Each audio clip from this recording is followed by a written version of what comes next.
Welcome back, sweet dreamer. Tonight on Sleepy Crown, we continue our tranquil journey through the medieval Crusader kings in part 2, beginning with the legendary reign of Richard the Lionheart, the warrior poet king who battled Saladin in the Holy Land, and gently arriving at the iron-willed era of Edward Longshanks, the hammer of the Scots, before concluding with Henry IV, the first Lancastrian king who navigated England through turbulent times. Before you let sleep take you away, please like this peaceful tale, share a comment about which of these remarkable medieval monarchs inspires you most, and subscribe to join our growing family of dreamers. Get comfy under your blanket, let your thoughts slow, and allow the soft echo of clashing mail and distant castle bells to carry you gently towards sleep. If you enjoy these calming tales, we're always happy to have you here in our cozy circle of history lovers.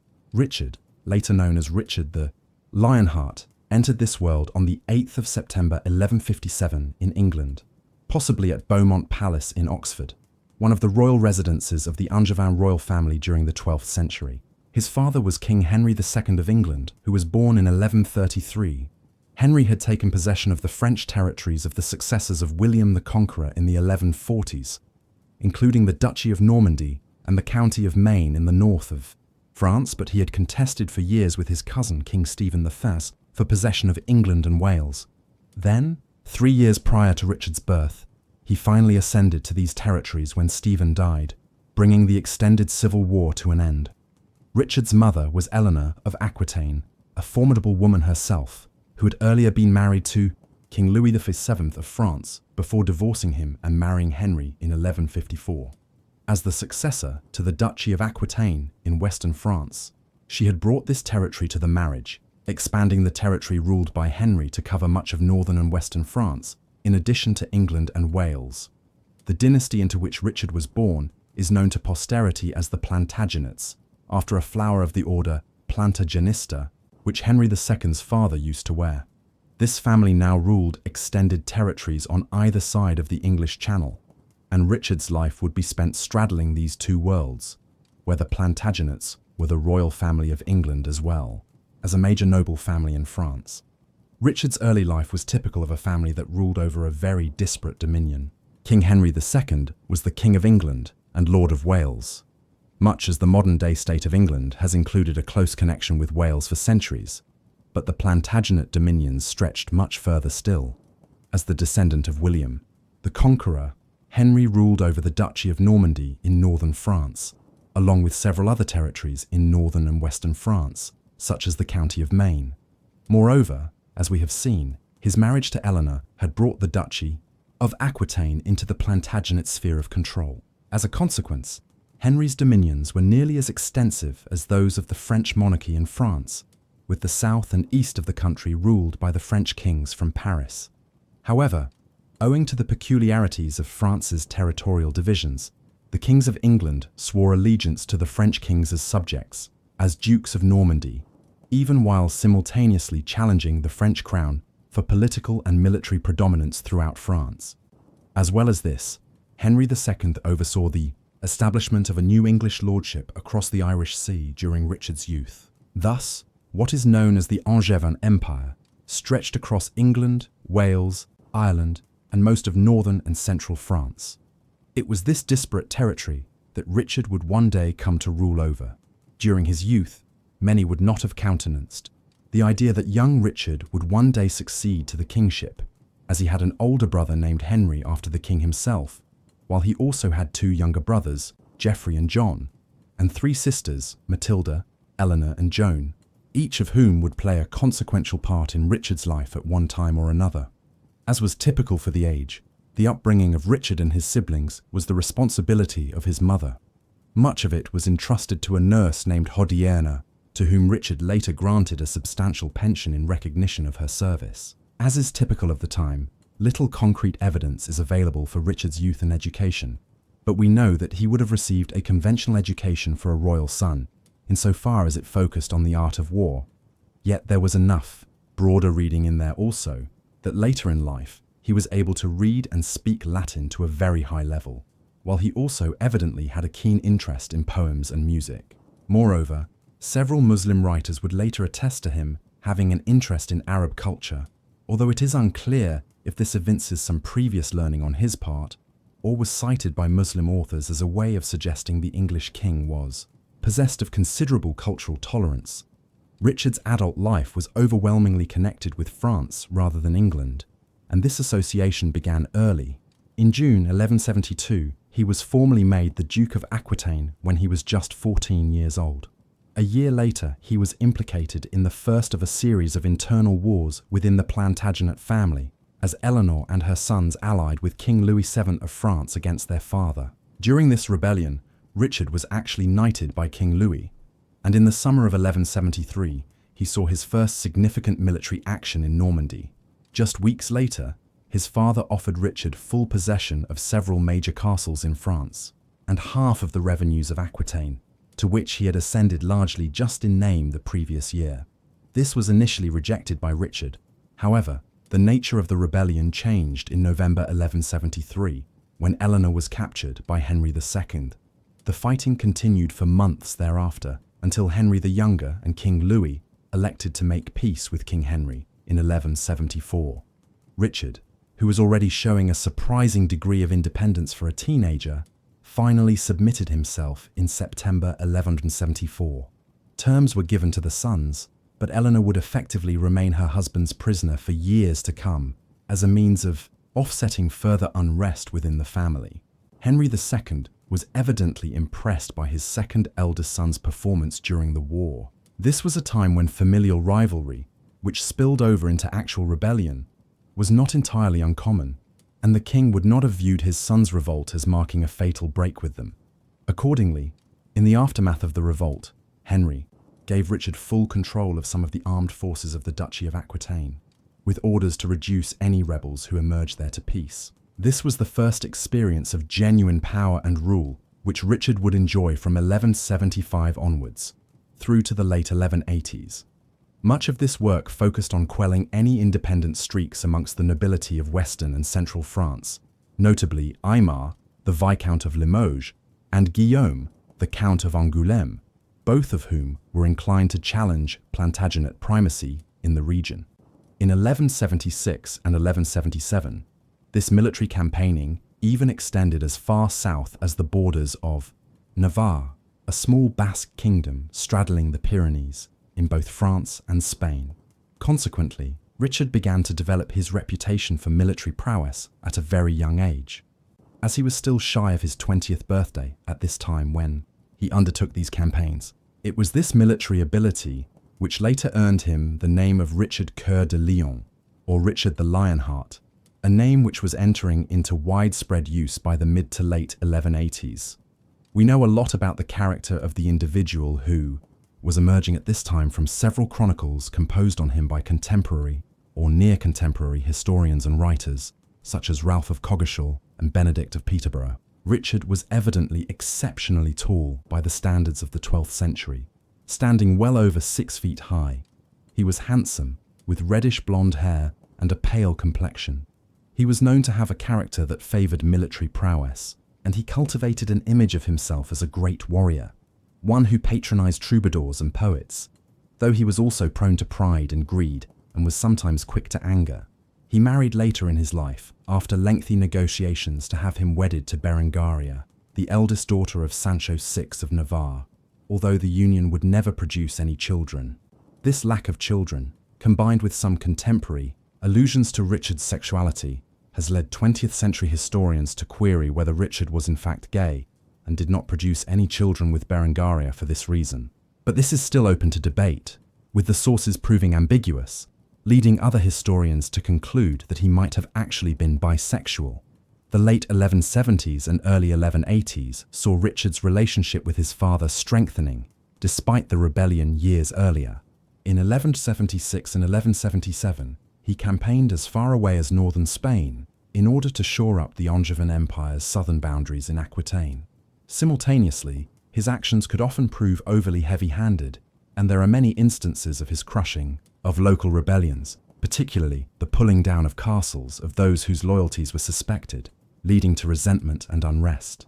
Richard continued to suppress these instances of unrest, though the degree to which he was responsible for causing them through his own heavy-handed rule over Aquitaine is debatable, given the manner in which his actions were often depicted in an overly positive light by later chroniclers. Underlying all of this activity in the late 1170s and into the early 1180s was continuing familial conflict amongst Richard, his brothers, and their father, aggravated by Henry II's ongoing imprisonment of their mother, Eleanor.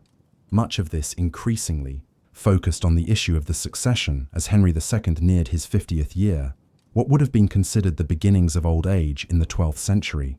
Whilst Henry was his eldest son and heir designate according to the principle of primogeniture, the disparate nature of the Angevin Empire and the antagonistic relationship between Henry and his sons ensured that there was much confusion as to who would succeed to which parts of Henry's dominions and perennial tension as a result. Richard, for instance, clearly hoped to secure Aquitaine for himself over his elder brother.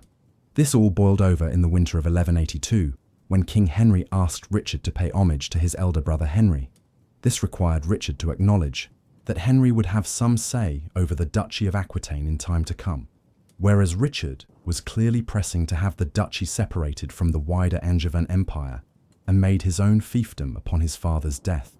When this became clear, Henry sent the third eldest son, Geoffrey, to Richard's territories to prepare a family conference. However, this backfired, and instead, Geoffrey entered into a new rebellion with Henry the Younger. 1183 witnessed a dramatic shift in the diplomatic arrangements within the Angevin Empire. On the 11th of June that summer, Henry II's eldest surviving son and namesake, sometimes referred to as Henry the Young King, died of dysentery, while yet again in rebellion against his father in central France. Richard was now his father's eldest surviving son and the new heir of the Angevin territories, in England, Wales, Ireland, and much of France. On the surface, the reduced number of sons should have made the family rivalries more stable, particularly so when the king's third, Geoffrey, also died in 1186 in largely unclear circumstances surrounding a jousting tournament. Yet, this did not bring an end to the Plantagenet family squabbles, and in the years that followed, the king began to increasingly favour his younger son, John, particularly so following Geoffrey's death. Henry now wished for John to inherit the Duchy of Aquitaine, while Richard would take the rest of his father's lands. Conversely, Richard would not easily agree to his father's wishes in this respect, not least because his long-standing ties to Aquitaine had created a personal attachment to the duchy for him. It was thus in an effort to force his father's hand in this respect that Richard allied with the French king Philip II in 1187. It would be the last rebellion between Henry and one of his sons. The rebellion of 1187 proceeded quickly. Philip II had succeeded to the throne of France in 1180 when he was just 15 years of age. He and Richard would have a long-lasting rivalry for over a decade between when they first allied with each other and Richard's own death over a decade later. Yet during the late 1180s, it was a highly amicable relationship. A combined military campaign by Richard and Philip against Henry II in early 1189 culminated in a major military defeat of Henry in the summer of 1189. At a final conference, Henry was visibly ill and is believed to have cursed Richard. He died days later, on the 6th of July 1189, leaving Richard as his clear successor, and the new king moved quickly to secure his patrimony. He was invested as the Duke of Normandy 2 weeks later, on the 20th of July. Later that summer, he made one of the few very brief visits he ever made to England and was crowned as king there on the 3rd of September 1189. Finally, after over 15 years of internal strife, the political landscape of the Angevin Empire seemed to be settling down. Richard had only his brother John as a rival. He might have posed little threat, but now, just at the moment of his final victory, Richard was preparing to head to a new challenge, one very far away. A call had come from the Crusader states of Yiham, the Holy Land. The Crusades were an ongoing series of wars which European Christians had been engaged in since the late 11th century to reclaim the Holy Land around Palestine and Syria, especially Jerusalem, for the Christian powers. For centuries after the rise of Christianity throughout the Roman Empire in the 3rd and 4th centuries, the Holy Land had remained in Christian hands, specifically as part of the Byzantine Empire. However, in the 7th century, these territories were quickly overrun and conquered by the Arabs and assimilated into their caliphate, which was soon ruled from Baghdad. Yet, while the loss of the holy places associated with Jesus and his followers was a blow for Christian Europe, it was mitigated by the general tolerance of the Muslim powers, which allowed Christian pilgrims from Europe to visit the Holy Land relatively unimpeded. But, in the course of the 11th century, this equilibrium changed. As the Seljuk Turks, an aggressively expansionist people from Central Asia, conquered most of the Middle East, threatening the Byzantine Empire's capital at Constantinople and reducing access for Christians to the Holy Land. In response, the Byzantine imperial government appealed to the Christian powers of Western Europe to come to their aid against the Turks. The resulting response led to 2 centuries of crusading activity between the 1090s and the 1290s. In 1095, Pope Urban II first preached the need for a crusade to reclaim the Holy Land for Christianity. This met with a highly enthusiastic response, and tens of thousands took the Crusader cross and headed eastwards, including numerous senior nobles from France, England, and Germany. And by 1099, this first crusade had resulted in the conquest of the Holy Land and the establishment of several Crusader states, including a newly established Kingdom of Jerusalem. These kingdoms and principalities flourished for decades until a Muslim force reconquered the city of Edessa in 1144, triggering a second crusade between 1147 and 1150. Although King Louis VII of France and King Conrad III of Germany went east on this occasion, the Second Crusade met with little success. Things were calm again for years afterwards, but in the 1170s and early 1180s, a new Muslim ruler from Kurdistan succeeded in uniting the disparate Muslim kingdoms of Syria and Egypt, thus encircling the Crusader kingdoms. This warlord's name was Yusuf ibn Ayyub, but he is more widely known by his honorific title, Saladin, meaning the goodness of faith. In the summer of 1187, his forces won a great victory at the Battle of Hattin, and that autumn, Jerusalem was recaptured from the Christians. The call now went out from the remaining Crusader states. Help was needed from Europe if they were to survive and retake Jerusalem. Richard had already determined to head to the Holy Land on crusade as early as 1187, as news of Saladin's victory at the Battle of Hattin had trickled into Europe. In the months that followed, King Philip of France and indeed King Henry II, prior to his death, had committed to doing the same. These were not untypical acts for leading European monarchs and lords who wished to appear committed to the crusading ideal, but in this particular instance, the Western European monarchs were wholly committed to doing so. Richard remained committed to undertaking his quest to the Middle East. Following his accession as king, plans were underway to depart throughout the summer and autumn of 1189 and into the winter. The primary goal here was to raise sufficient financing for the initiative, one which would require a considerable fleet to convey troops across the Mediterranean, as well as massive logistical support over several years. A tithe or 10% tax was raised to that end to fund the crusade, known as the Saladin tithe, which had been begun by Henry II before his death. Simultaneously, the church hierarchy of England and of the various Angevin territories in Wales, Ireland, and France were coerced into providing thousands of pounds of funding towards the Third Crusade, which Richard was now committed to undertaking in 1190. There were some final preparations to be made in England and France before Richard could depart.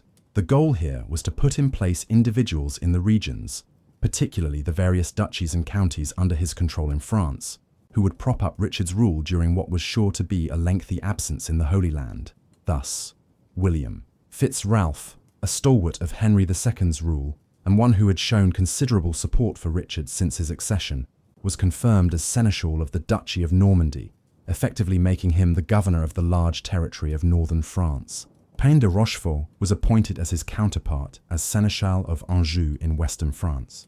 But most significant was the appointment of William de Longshanks, the Lord Chancellor of England, as the head of the government there during Richard's absence. It was a cutting rebuke of Richard's brother John, who might have hoped to be given a greater role in the governance of his brother's dominions during his absence.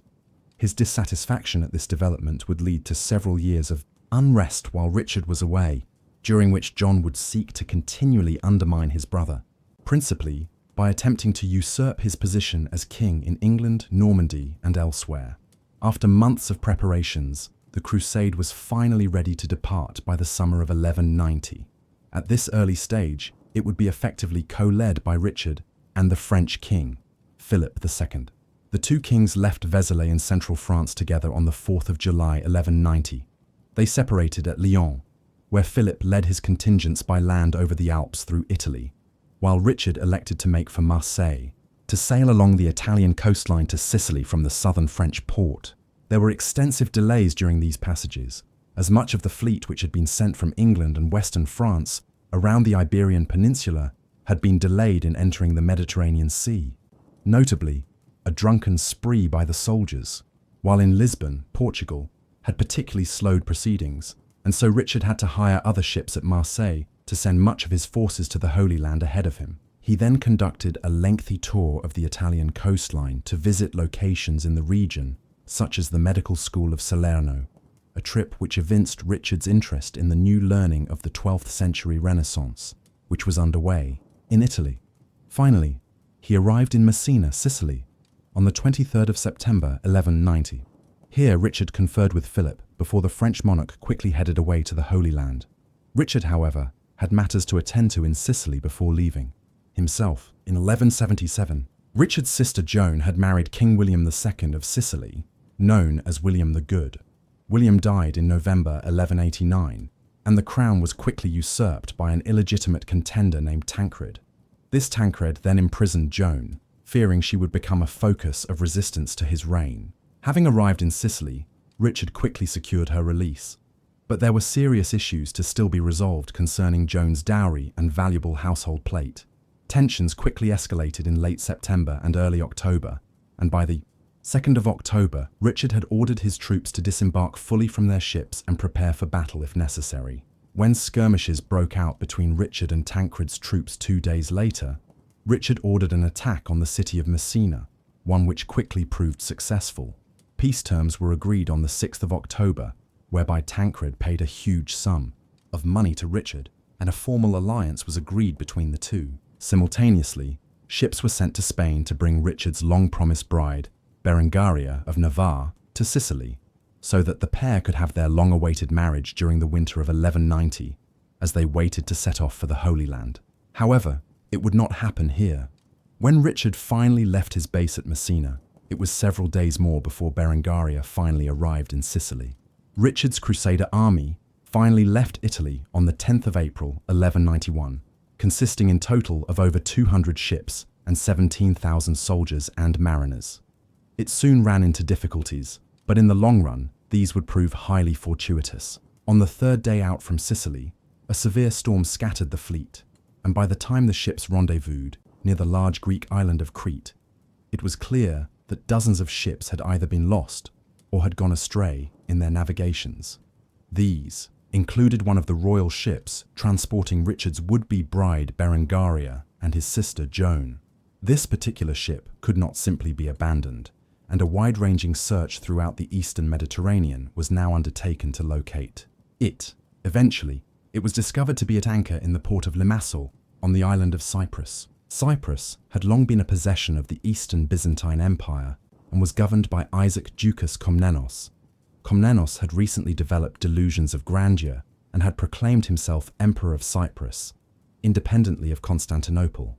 Now, in the summer of 1191, he seized several of the scattered Crusader ships and was considering doing the same with the ship on which Joan and Berengaria were traveling. It would prove a fateful mistake. In early May, Richard arrived in Cyprus. When the self-proclaimed Emperor Komnenos refused to release the captured ships and prisoners, Richard decided on immediate military intervention and attacked the city of Limassol. A surprise night attack quickly saw the capital completely overrun. Although the emperor managed to escape, this effectively robbed him of his treasury and military support. In the weeks that followed, further resistance was mopped up, and Cyprus was brought under the control of the Crusaders. Much of this was achieved by Richard linking up with the leaders of the Crusader states in the Holy Land. One of their primary leaders, Guy de Lusignan, having received word of events in Cyprus, arrived with several contingents of hardened Crusader warriors. De Lusignan was the titular king of Jerusalem, albeit he was a king without a city since the fall of the Holy City to Saladin several years earlier, and he was challenged amongst the nobles of the Crusader states for primacy, notably by Conrad de Montferrat, a claimant to the Kingdom of Jerusalem. Guy and Conrad would prove to be the most significant figures, other than Richard and Saladin, in the events which followed in the Holy Land. By the beginning of June, Richard had seized control over the entirety of Cyprus, a rich island nation, with notable trade links and one which would serve as a crucial base for the Crusaders in years to come. In the broader term, Cyprus became an independent Christian kingdom, one which was ruled by the Lusignans for decades to come and as an independent Christian kingdom down to the late 15th century, making its conquest arguably the most tangible result of Richard's entire crusade. The conquest of Cyprus and the subsequent sojourn there during the summer of 1191 also provided the opportunity for Richard to finally wed Berengaria. The wedding ceremony was held at Limassol on the 12th of May 1191 at the Chapel of St. George there. The marriage was designed to potentially unite Navarre and the Duchy of Aquitaine, and thus make it part of the wider Angevin Empire in the long run. But this plan would prove elusive. Richard and Berengaria never had any children. They would remain distant from one another, and it has even been questioned whether the marriage was consummated at all. Nevertheless, the union was celebrated with great fanfare and ceremony throughout Cyprus in the early summer of 1191. Overall, these events would foretell great success for Richard when he finally reached the Holy Land. A great kingdom had already been won for the Crusaders, and the new leader arrived as a successful warrior, newly married. The reality, though, would prove more complex. Richard finally landed near the city of Acre on the 8th of June 1191, over a year after he and King Philip had first left France on the crusade. The Crusader states had been sieging Acre, one of the key cities of the Holy Land in what today is northern Israel, since 1189. This siege was the first major counterattack undertaken by the Crusaders since their defeat by Saladin at the Battle of Hattin in 1187 and the fall of Jerusalem. The siege was largely driven in its early stages by Guy de Lusignan, the king of Jerusalem, and his primary rival for power among the Crusader noble households, Conrad de Montferrat. They had been joined in April by the King of France. Now, with Richard's additional strength added to their efforts, the siege finally proved too much to withstand for the Arab holders. On the 4th of July, the defenders surrendered. Terms were negotiated in the days that followed, which allowed much of the Arab garrison to leave unharmed in return for a substantial bounty and the provision of prisoners as sureties for payment of the same. The end of the siege also led quickly to Philip's decision to return to France. He had nearly died of dysentery outside Acre and was willing to return to Western Europe ahead of Richard, where he could make major efforts to undermine Richard while his rival for power in France remained absent in the Holy Land.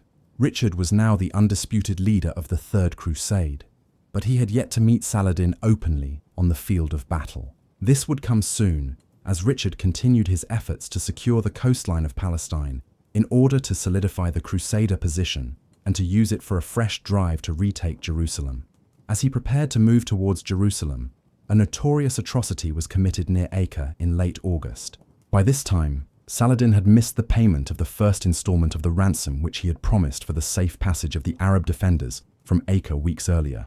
It was owing to this and the difficulties of transporting large numbers of prisoners inland towards Jerusalem that Richard and his fellow Crusader leaders, such as Guy de Lusignan and Conrad de Montferrat, elected in late August to summarily execute upwards of 3,000 Muslim prisoners before leaving Acre. Richard was evidently heavily involved in this decision, although there is significant debate to this day as to what extent the action violated the laws of war as practiced in the late 12th century. This done, Richard led his forces south towards Jaffa on the 22nd of August, with his army staying close to the coast, where they could be reinforced by the Crusader fleet and its ample resources in the eastern Mediterranean. This latter movement would finally lead to Richard meeting Saladin in the field in the foremost direct engagement between the two leaders of the Third Crusade. The Battle of Arsuf was fought on the 7th of September on the route to Jaffa. For days, Saladin, with a force of some 25,000 men, largely light cavalry, had been harrying Richard's numerically inferior but better equipped and trained force of roughly 10,000 infantry and upwards of 1,500 heavy cavalry. The latter were the foremost fighting forces in the Holy Land during the Crusades. But they lacked the maneuverability of Saladin's light cavalry, a fact exacerbated by Richard's unwillingness to move far from his baggage trains and risk losing. Their water supplies, a decisive factor in the routing of the Crusader forces at the Battle of Hattin in 1187, when, on the 7th of September, a full-scale battle was finally entered into.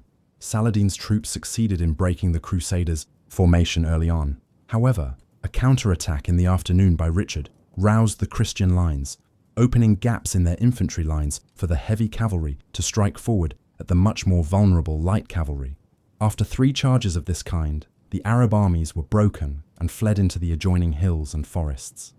Contemporary accounts of the casualties are wildly exaggerated, but it is estimated that as many as 5,000 or 6,000 of Saladin's men were killed, for under 1,000 of Richard's Arsuf was the foremost victory in the field for Richard during the Third Crusade. It opened the route to Jaffa, which the Crusaders reached 3 days later. The walls had been dismantled on Saladin's orders, a decision which effectively surrendered the city to the Christians, but which also ensured that Richard had to spend weeks here until makeshift walls were erected to protect the town for the Crusaders. It was while he was here that Richard began envisaging that the key to securing the Holy Land might lie in striking at Saladin's core dominions in Egypt, and, in particular, by seizing Cairo. And this was a strategy which was eventually widely accepted as being the best available to the Crusaders many years later during the 13th century. But for now, Richard was overruled by Guy, Conrad, and his fellow Crusaders, who wished to strike directly at Jerusalem. Thus, the early winter was spent seizing and garrisoning several castles on the route inland from Jaffa to Jerusalem. Consequently, by the end of 1191, Richard's crusade had succeeded in conquering Cyprus for the Christian cause, as well as retaking the Palestinian coast from Acre to Jaffa, with the route to Jerusalem being prepared for a strike at the Holy City. The latter campaign, though, would never be undertaken by Richard. Early in 1192, Richard's role in the Crusades began to inexorably wind down. On the 20th of January 1192, he reached Ascalon, where plans were initiated to begin refortifying the site as a base from which the Muslim powers' caravans traveling across the Holy Land between Syria and Egypt could be attacked. Yet when disputes broke out here among the leading Crusaders about how this should be funded, Richard withdrew to Acre. Here, further disputes arose between the Crusader contingents, particularly the merchants representing the major trading powers of Italy, on whose financing and supply much of the Crusader states depended, about how to proceed. Consequently, by the late spring, Richard was increasingly faced with the futility of trying to motivate the disparate leaders and groups involved to act in concord. Moreover, it was while at Acre that he received disconcerting news from Western Europe that fresh unrest had arisen back home in his dominions. His brother John was now openly plotting with the French monarchy, and Richard's continued presence in the Holy Land on the Crusades threatened his position as king of the Angevin Empire back home. It was these combined factors which, in the spring of 1192, led him to take the decision to return home without capturing the ultimate prize of Jerusalem. There remained a number of things which needed to be resolved in the Holy Land before Richard could leave. First and foremost amongst these was the issue of the leadership of the crusade after the English king left. Would Guy of Lusignan, the acknowledged king of Jerusalem, or Conrad de Montferrat, his would-be challenger, succeed Richard as the head of affairs? In an effort to resolve this, Richard summoned a council where he attempted to establish Conrad as the next head of the Crusader states. In return, Richard sold Cyprus to Guy for a sum of 60,000 bezants. But no sooner had this arrangement been loosely worked out than Conrad was killed by a pair of assassins in late April. It is unclear to this day who had hired these assassins, with everyone from Richard to Saladin being suspected for varying reasons. What is clear is that this cast affairs into further chaos. Then, Saladin's recapture of the town of Jaffa at the end of July, before Richard himself could relieve the siege, sealed his decision to leave the Holy Land. On the 2nd of September, a 3-year truce was agreed between Richard and his mortal foe. Richard would surrender Ascalon, but the entirety of the coast from Jaffa to Acre was back in Christian hands, as well as Cyprus, and Christians were guaranteed free access to Jerusalem. Hence it was that Richard departed the Holy Land on the 9th of October, having failed to achieve ultimate success by capturing Jerusalem, but having achieved a great deal. Richard's return to Europe was not straightforward. By November 1192, he had reached the Greek island of Corfu, and at this point elected to travel back to Western Europe through Germany, rather than westwards through Italy. Richard was conscious in all of this that he was passing through the territory of several princedoms which were opposed to him, notably Leopold of Austria. Leopold was a staunch ally of Henry VI, the Holy Roman Emperor, a would-be leader of any future crusades, and he consequently viewed Richard as his enemy. Aware that to pass through Leopold's territory would involve the threat of falling into Henry's hands, Richard hired several galleys at Corfu and headed north, accompanied by a relatively small retinue of his most trusted followers, hoping to avoid detection while pretending to be traveling pilgrims on their way back from the Holy Land. But the subterfuge did not work. Their ships crashed on the Istrian coastline, and while heading for Moravia in Austria, they aroused suspicion. As a result, they were finally apprehended near Vienna, while passing through Leopold's country in December 1192. Within days, news had been sent to the Emperor Henry that King Richard of England had been apprehended and was being held by Leopold in the castle of Dürnstein, northwest of Vienna. The emperor had more than one reason to have apprehended Richard, for Henry was also loosely allied with King Philip of France. Accordingly, we find the emperor writing to Philip within days to inform the French king of the good news that he had apprehended the English king.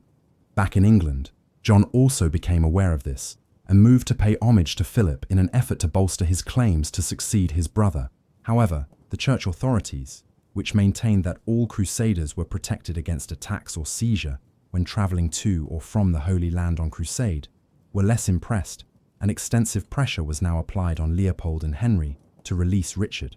Hence it was that weeks of protracted negotiations to see whether Richard would be released by his German captors and on what terms were entered into. Finally, in late February 1193, terms were concluded in Speyer after Richard successfully defended himself against trumped-up claims of having abandoned the crusade. Nevertheless, Richard still had to pay a ransom of 100,000 marks and promised to supply the emperor with 50 galleys and the service of 200 knights annually, resources which Henry utilized to launch his own crusade in the years that followed. Further negotiations on these terms ensued, such that Richard was unable to depart Germany until early in 1194, well over a year after first leaving the Holy Land. Richard now set off on the last leg of his journey home. Not everything that had occurred during his absence had disadvantaged his position with regards to John.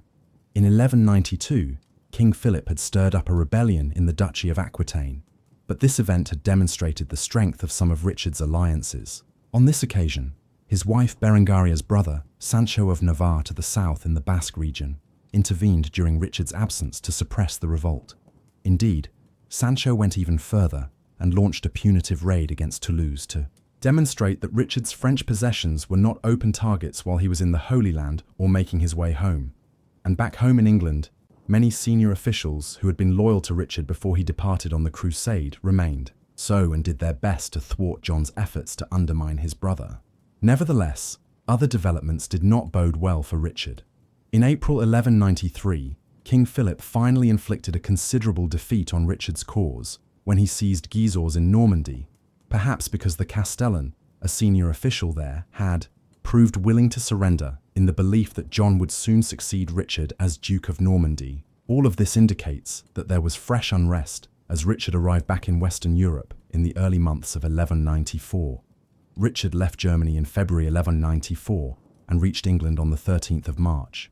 He passed through the Rhineland on his way, on which journey he renewed some alliances with the princes and lords of Western Germany and the Low Countries around modern-day Belgium. Having landed in England, resistance to his resumption of the crown was strikingly limited, a result perhaps of John himself being overseas in the Duchy of Normandy. Richard first visited the religious shrines of Canterbury and Bury St Edmunds, before proceeding to the famous Nottingham Castle to confront the centre of John's supposed rebellion. Fighting did occur before the castle surrendered on the 28th of March. Thereafter, Richard resumed the full regalia of his English kingship and presided over several meetings of the government at Winchester before departing for France in early May to confront John head-on in Normandy.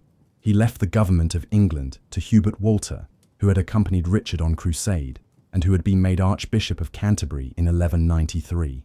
Richard would never return to England, an indication of the degree to which he viewed France as the core component of his dominions, much as his ancestors, as far back as William the Conqueror had. Where England had seen little resistance to Richard's return as king and had been quickly stabilized, the Crusader king's return would prove far less seamless in France.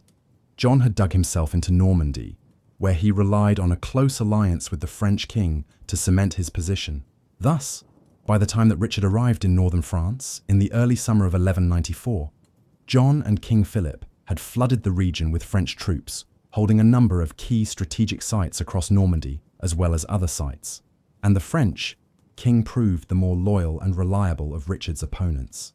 Conversely, no sooner had the English king landed in Normandy than his brother and would-be rival quickly rushed to beg forgiveness from his brother.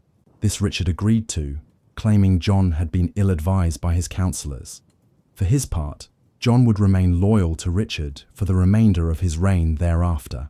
Thus, within just days of his arrival, the conflict switched from a pseudo-civil war between Richard and John to a more traditional war between the King of England and the King of France. And in this, Richard was quickly aided by his familial allies from Navarre, and by mid-June, Tours in central France had been retaken by Richard.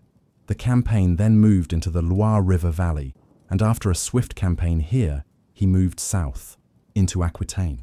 By late July, he had captured Taillebourg and Marcillac, the city of Angoulême, Montignac, and La Chaise, thus largely completing Richard's reconquest of his western French territories, 3 months after sailing to France from England. Richard's conquest of his French territories, though, would prove more ephemeral than first appeared. In particular, his hold over Normandy was tenuous, and his efforts to fully re-establish his control over the duchy would dominate much of his subsequent reign. In his drive southwards to restore control of Aquitaine in the summer of 1194, Richard had left several castles in the hands of King Philip. Several of these were major strongholds that had been heavily garrisoned in such a way that would require extensive and costly sieges to remove the French. Accordingly, in the late summer of 1194, a truce was agreed, whereby these sites would be allowed to remain in the French king's hands until the winter of 1195. But there would be no fighting between Richard and Philip's troops. On the surface, this arrangement provided both monarchs with advantages. It gave Philip time to rethink his strategic stance, now that the chances of replacing Richard with John altogether seemed implausible, while for Richard, this new arrangement would give him a period of 15 months to cement his newly resumed rule and deal effectively with those who had supported John in his attempt to usurp Richard. The truce of 1194 between Richard and the French king proved short-lived. Within weeks of it being agreed, border tensions and skirmishes were breaking out in places throughout France, while by the summer of 1195, full-scale war had effectively recommenced. Richard's approach to this resumed conflict was to concentrate his forces on seizing control of the Auvergne and Berry towards central France, in the border region between Richard's French territories and those of the French monarchy, an approach which quickly bore fruit. By the early autumn of 1195, Philip had indicated that he would relinquish control of any of Richard's territories that he had seized during the king's absence on crusade, in return for a marriage alliance between Richard's niece Eleanor and Philip's son and heir, Louis. This proposal, though, proved abortive, and as fighting continued to rage, Richard made further conquests, ensuring that Philip had to agree to a treaty in January 1196. Then, under the terms of this Treaty of Louviers, Philip relinquished all of his major gains from Richard's period of absence, except the Vexin in northwestern France and a handful of border castles. This ended the conflict in central France to an extent, but fresh tensions would continue elsewhere in the country in the years ahead. As 1196 progressed, the war between Richard and Philip changed dramatically, as Philip built up a new alliance of powers to combat Richard's rapid ascendancy on either side of the English Channel. These included several major lords from the Low Countries, notably the Counts of Flanders, Ponthieu, and Boulogne, who were joined in the North Atlantic by the Duchy of Brittany in northwestern France. This new confederacy was now able to apply extensive pressure on Richard's shipping lines and logistical supplies in the English Channel. In order to offset this threat, Richard needed to divert much of his land forces to an invasion of Brittany in mid-1196. Yet even this setback was only temporary. Eventually, Richard was able to force Count Baldwin of Flanders to change sides, firstly by launching a massive embargo on trade and the supply of goods, and then by offering a favourable alliance of his own. Thus, Baldwin went from blockading Angevin shipping in the Channel to invading Artois in northeastern France on Richard's behalf and seizing the considerable French town of Douai. Then, in a remarkable course of events, an alliance of German princes petitioned Richard that they would put forward Richard's nephew, Otto, son of Richard's sister, Matilda, and her husband, Henry of Bavaria and Saxony, as a potential successor for the office of Holy Roman Emperor, an astonishing diplomatic coup for Richard. While 1197 and 1198 had seen these further successes for Richard, he would not be alive long enough to enjoy their fruits. In the autumn of 1198, Richard elected to complete the final reduction of the Vexin, a small county near Paris itself, from Philip following the expiration of a new truce with the French king. Pressured by the Count of Flanders in the northeast and by Richard in the west, Philip twice came perilously close to being captured in the campaign that followed, including nearly drowning on one occasion. This virtually completed the conquest of the Vexin, bringing Richard back into possession of all the lands he had previously held before heading to the Holy Land and placing him in the strongest position any English monarch had held with respect to the French monarchy for decades. This conquest also initiated a major building program in the region, notably the Château Gaillard, 95 kilometers northwest of Paris, and one of the most impressive medieval castles ever built in northern France, along with major work to develop the port of Portsmouth. It constitutes one of the only major acts of administration and government that can be associated with Richard's kingship, a reign which was ultimately characterized almost entirely by war, whether in the Holy Land or back in Western Europe. In January 1199, King Richard met with his French counterpart, King Philip, in a meeting brokered by Pope Innocent III. A 5-year truce was now agreed to, one which would see Richard's dominions entering into an unprecedented period of peace and stability. It is entirely peculiar that it was during this period of harmony that Richard would be killed, while still in his early 40s. On the 26th of March 1199, he was shot by a crossbow bolt while campaigning to put down a small regional revolt by Viscount Aymar Fee of Limoges. In the days that followed, without the benefits of modern medicine, the wound turned gangrenous, and on the 6th of April, he died from the illness. He was subsequently buried at Fontevraud. Richard was succeeded by John, whom Richard named as his successor during his final illness. The would-be usurper's accession would spell the end of the conflict with Philip when, in 1200, the Treaty of Le Goulet saw John confirmed in his French territories, in return for acknowledging Philip as his liege lord in France itself. However, it would prove a short-lived peace, and in the years that followed, the French crown would begin to reconquer several key parts of the Angevin Empire from the English monarchy, the beginning of a long process which ultimately would take until the 1550s to complete. Overseas, Richard's efforts proved just as transiently successful. Further crusades followed in the years and indeed decades to come, into the late 13th century. Some of these produced variable levels of success in places other than the Holy Land. For instance, in 1204, a Christian army seized the Byzantine capital of Constantinople and established a Western Roman Catholic Christian state in the Balkans for decades to come. Others attempted to seize Egypt as the strategic key to the Holy Land, much as Richard had envisaged in 1191. The Sixth Crusade in the late 1220s finally succeeded in capturing Jerusalem, Richard's ultimate goal, which he had been unable to achieve. Nevertheless, this was a fleeting success, and within 15 years, the Holy City was back in Muslim hands. Thereafter, the fate of the Crusader states dwindled, despite efforts by major European monarchs to undertake fresh efforts to reclaim the holy places for the Christian cause. With the fall of the city of Tripoli in 1289 and the siege of Acre in 1291, 100 years after Richard had landed there in 1191, the Crusader cause was extinguished in the Holy Land. It was due in some considerable way to Richard's efforts that these Christian kingdoms lasted here for as long as they did. Richard the Lionheart is one of England's most acclaimed kings, a somewhat strange development given the shortness of his reign. He ruled for just 10 years, half of which was spent far overseas in Sicily, Cyprus, the Holy Land, and Germany. Yet it is this period which has also gained him his reputation and made him most famous.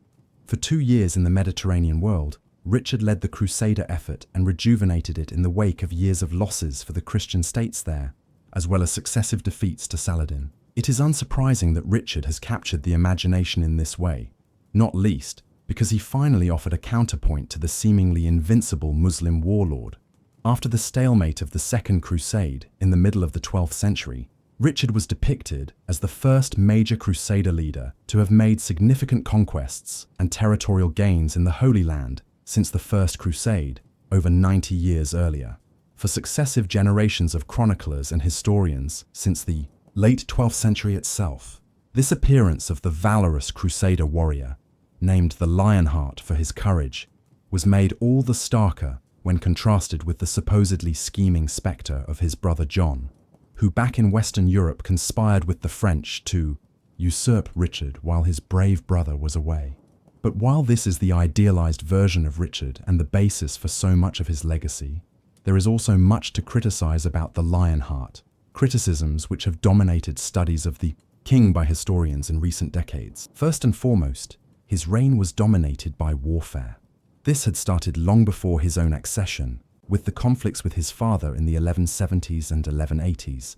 It continued through his involvement in the Crusades and eased after returning from the Holy Land. While much of the latter conflict can certainly be blamed on others for having usurped some of his territory while he was absent in the East, the reality is that Richard could have negotiated a peace settlement with King Philip long before 1199 if he had been willing to compromise slightly on how many castles in France he wanted to hold. By way of contrast, there is little else of interest within Richard's reign, other than his wars. He did build some castles, which again had a military purpose, and left plans when he left England in 1194 for some work to be carried out in his name. However, his reign is remarkably bereft of any signature efforts to reform the judiciary, introduce new taxation systems, other than those designed to fund his military endeavors, or offer any form of civil government policy that might have substantially improved the administration of his dominions or the lives of his subjects.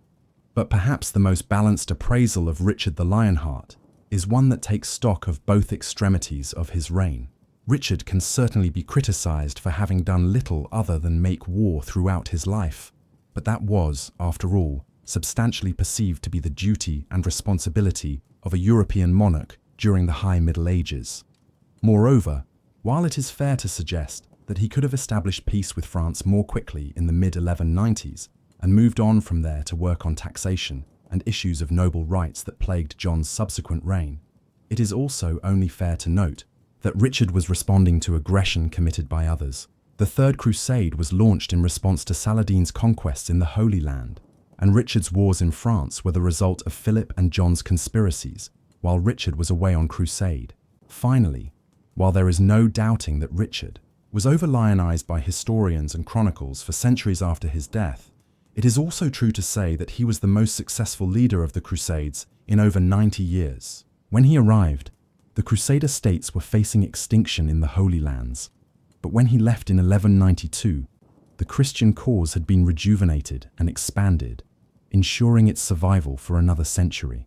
Perhaps in this respect, his most exaggerated legacy is also paradoxically his most genuine. Edward, later known as King Edward I, entered this world at some stage on the night of the 17th of June 1239, or the early hours of the 18th at the Palace of Westminster, which was then lying on the western outskirts of the City of London.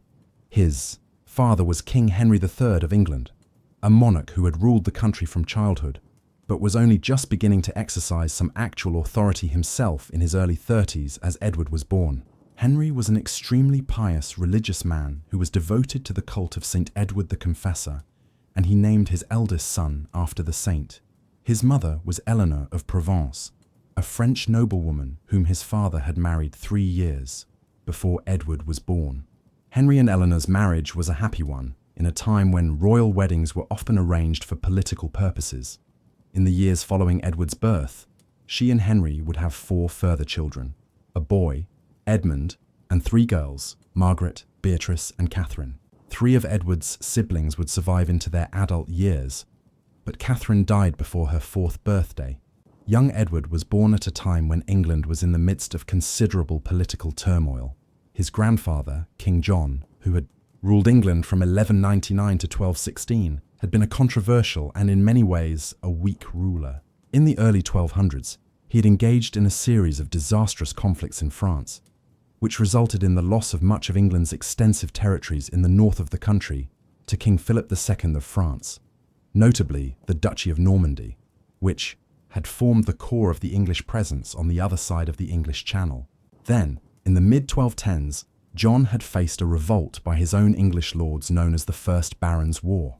John initiated some political reforms before his death in 1216 in order to quell the unrest, including the Magna Carta, or Great Charter, of 1215. But the succession of Edward's father, when he was just 9 years old, ensured that there would be no quick end to England's domestic turmoil. Henry III was a pious and, in many ways, an honourable ruler, but he was ineffective in some other ways and easily dominated by court factions for much of his long reign. Consequently, Edward's younger years were dominated by unstable politics throughout England, further civil strife, an extensive revolt in Wales, and on the international stage, a failure to recover any of England's former territories in France. Eventually, Edward would be sucked into the civil strife of his father's reign, and he would often find himself in opposition to the king's own government. As was typical for royal children at the time, Edward was raised largely away from his parents in his own royal household. Letters from his father demonstrate a fatherly concern for the young prince, though perhaps not of the kind which would be typical today. In 1242, when he was around 3 years old, Henry expressed a concern that Edward didn't have good wine to drink. In his youth, Edward's care was handed over to Hugh Gifford, and then, in 1246, to Bartholomew Petch, a close friend of the king's. Serious concerns arose concerning Edward's health around this time, and these issues did not fully abate until the early 1250s.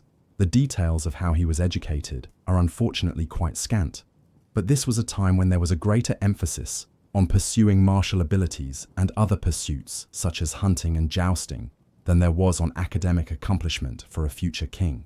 As a result, Edward would be no scholar king.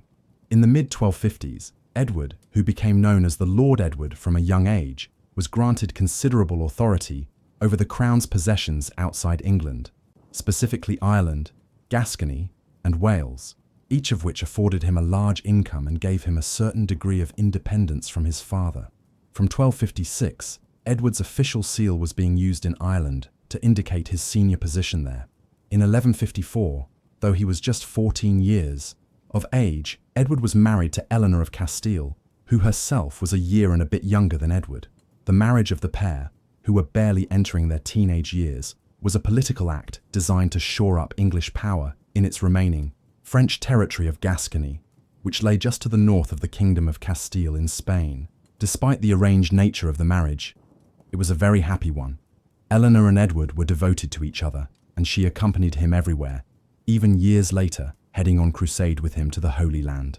A long marriage, which lasted over 35 years, resulted in many children. It is believed there were 14 in all, though the exact number is not entirely clear at a time when infant mortality and stillbirths were common. These generally arrived in a 20-year period between 1264 and 1284, though only one son, the future King Edward II, survived into adulthood, as did 5 daughters: Eleanor, Joan, Margaret, Mary, and Elizabeth, although Eleanor would die as well before she reached her 30th year. Thus, at least 8 of their children died in infancy or childhood, a rate which, even by the standards of the time, was unusually cruel to Edward and Eleanor. By the late 1250s, Edward was being pulled into the political strife of his father's reign. Numerous issues, including the perception of the king's fiscal recklessness and his excessive support for the French relatives of the Queen at court, combined to force many of the English lords and some of the powerful French faction, led by an influential political figure called Simon de Montfort, to push Henry into making concessions at a parliament held at Oxford in 1258. The so-called Provisions of Oxford saw many of Henry's French councillors expelled from positions of influence, and the government of England was all but handed over to a group of 15 councillors who were selected from amongst the leading magnates and nobles of the realm. Edward's position in all of this was ambiguous, and he did not overly support his father. Indeed, when an even more radical series of measures, known as the Provisions of Westminster, were forced on the king in 1259, the rebellious lords who implemented these had the support of Edward himself. All of this effectively resulted in a drastic reduction in the king's power, while Edward, who had felt stifled by his father in recent years, attained a greater position of authority within this form of conciliar government of the late 1250s. Though often viewed as a weak king, Henry was not willing to acquiesce to this curtailment of his power. He now moved to acquire the aid of the French king, Louis the Mine, against his own nobles by formally relinquishing English claims to the Duchy of Normandy and other French territories, which had effectively been lost to the French over half a century earlier. In return, Louis provided Henry with financial and military support, with which he returned to England in 1260 and began re-establishing his royal authority. By late 1261, de Montfort had been exiled to France, and Edward had reconciled with his father after much jostling. He was briefly sent to Gascony in France, where he stabilized the region, but as the disturbances in England continued, he was recalled. Then, when de Montfort crossed back from France to England in the spring of 1263, a new opposition movement began to emerge at Oxford. By the autumn, armed clashes between the king and his opponents were occurring, and by the winter of 1263, de Montfort's alliance of fractious lords was able to seize control of London.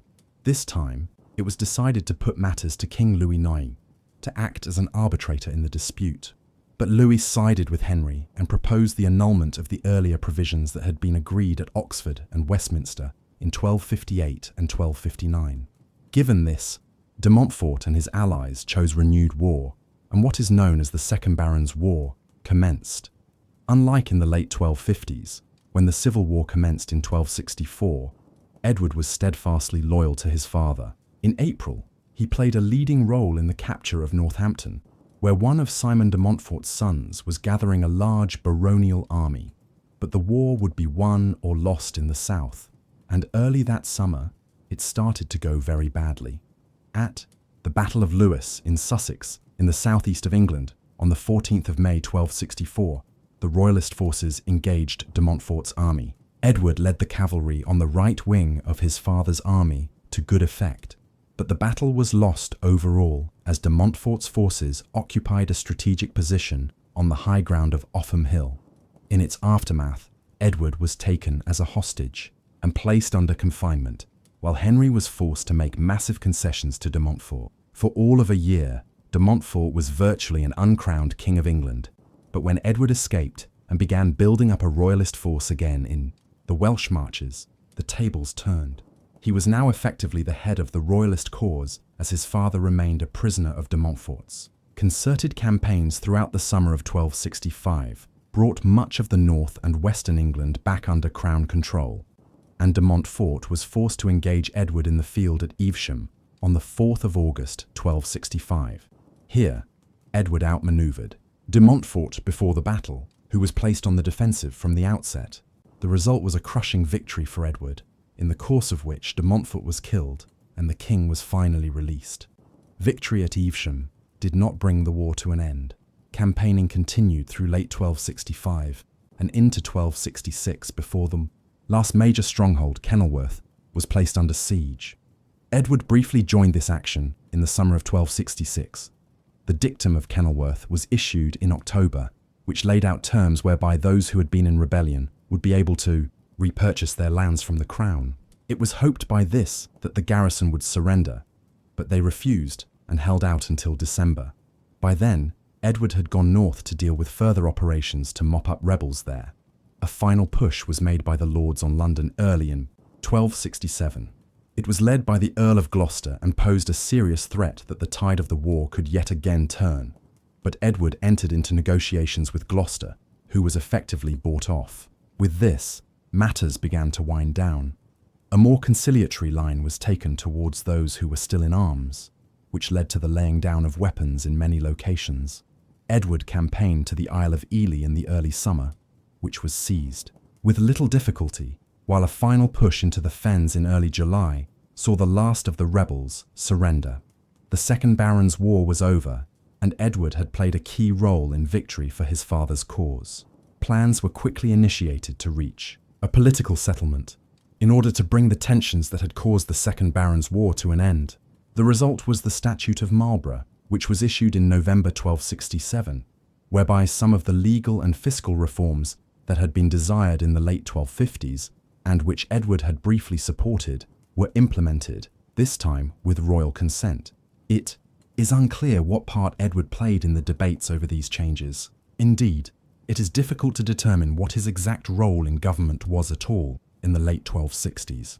Disputes arose frequently involving him, one with the Earl of Gloucester over their overlapping jurisdictions around the town of Bristol.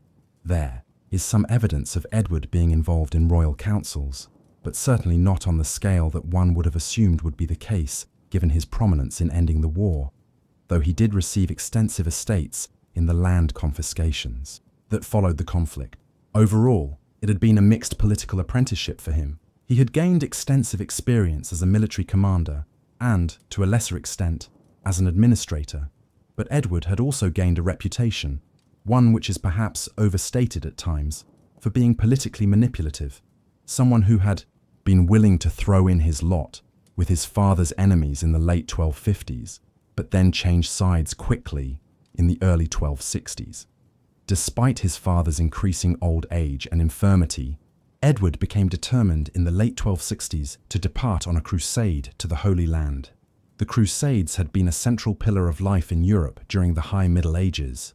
Beginning in the 1090s, the papacy had begun urging Christendom's monarchs, lords, and knights that it was their solemn duty as the faithful of God to try to reclaim the Holy Land and the city of Jerusalem in particular from the Muslim heathens there. A first crusade in the final years of the 11th century had proved enormously successful, with Jerusalem and several other cities such as Antioch and Acre captured and 4 Crusader states established.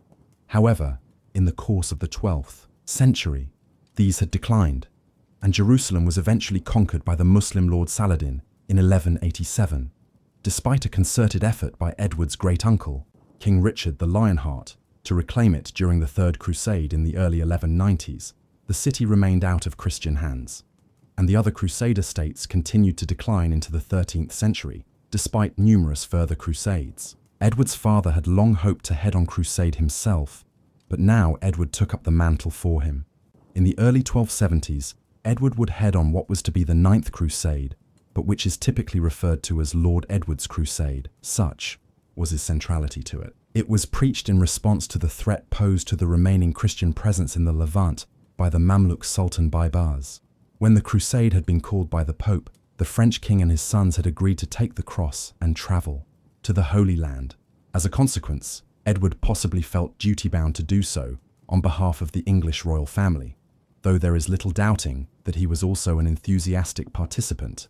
The expedition was funded in part by the Crown, but Edward bore a considerable amount of the expenses through his own household, a not inconsiderable burden. Approximately 225 knights agreed to travel with the prince, and these were complemented by several hundred further troops and auxiliaries. Most of these were royalists who had fought on the Crown's side in the civil conflicts in England of the 1250s and 1260s, and there was a reluctance by many of those lords who had only recently reconciled with the Crown to engage in the royal expedition. As a result of all this, the Crusade, which set off from England in the summer of 1270, was a decidedly small one by comparison with some of its forebears. Recruitment had been difficult, and even the financing precarious, and based to a considerable extent on a loan of $17,500 from King Louis IX of France, the leader of the much larger French contingent, with plans for some taxes to be raised in England to pay for it retrospectively. Edward's army was travelling behind the much larger French contingent, and when he finally caught up with them in the late autumn of 1270 at Tunis in North Africa, he learned that King Louis IX had died of dysentery some weeks earlier. There, the new leader of the French contingent, Charles of Anjou, entered into a negotiation with the Emir of Tunis, whereby the expedition would be diverted to Sicily in order to address matters in Italy, where the French had become involved in the south of the country some years earlier. Edward was indignant with this diversion, and instead elected to continue with his small contingent along the original route, heading eastwards as planned, landing at the Crusader stronghold of Acre in the Holy Land in mid-May 1271. Lord Edward's crusade possibly scored an immediate victory upon his arrival. The Christian port was threatened by the Mamluk leader, Baibars, at the time, and some contemporary sources suggest that Edward's arrival prevented an onslaught on the town. However, the Arab sources are altogether less congratulatory of the English lord on this count. In any event, when Baibars did appear outside the walls of Acre early that summer, with far superior forces than Edward possessed, he could have almost certainly taken the town had he decided to besiege it. Edward's admittedly meagre forces spent over 6 weeks ensconced at Acre before finally making a foray to St. George de Labaine, about 25 kilometers from the town. The piercing summer heat and some food poisoning stalled any efforts to proceed further. A campaign against Kakun, about 65 kilometers from Acre in the early winter, was more successful and resulted in the defeat of a Muslim force outside the town, but the main citadel could not be taken, and the Crusaders eventually retreated to Acre once again. Ultimately, the issue was that little could be achieved with the very limited resources in men and money available to Edward following the French abandonment of the crusade a year earlier. Accordingly, it was not surprising when Hugh III, the King of Cyprus and titular King of Jerusalem, concluded a truce with Baibars to last 10 years in the early summer of 1272. Edward was angry at the decision, but the Cypriot king was anxious to take advantage of the willingness of the Mamluk leader to agree to such terms, which had become necessary after a large foray by the Mongols into the Levant late in 1271 that temporarily threatened the Mamluk rear had quickly dissipated. Edward remained in the Holy Land until September 1272, during which time he held hopes of perhaps changing Hughes's mind, but the crusade was effectively over. Probably the most notable incident during Edward's time in the Middle East occurred one night in his bedchamber when he was attacked and almost killed by an assassin. It is unclear who ordered his death, as some accounts state it was Baibars, whereas others say it was ordered by a mysterious old man of the mountains, who was a leader of a fanatical Islamic sect. During this attempt on his life, Edward was able to fend off and kill his assailant, but was stabbed with a poisoned knife during the struggle. His wife Eleanor, according to accounts, then sucked the poison from the wound, possibly saving her husband's life in the process. The two then left the Holy Land in September of 1272, as it was evident that their lives were in danger, and also that little more could be done to further the Christian cause. Edward set off on the return journey to England in September.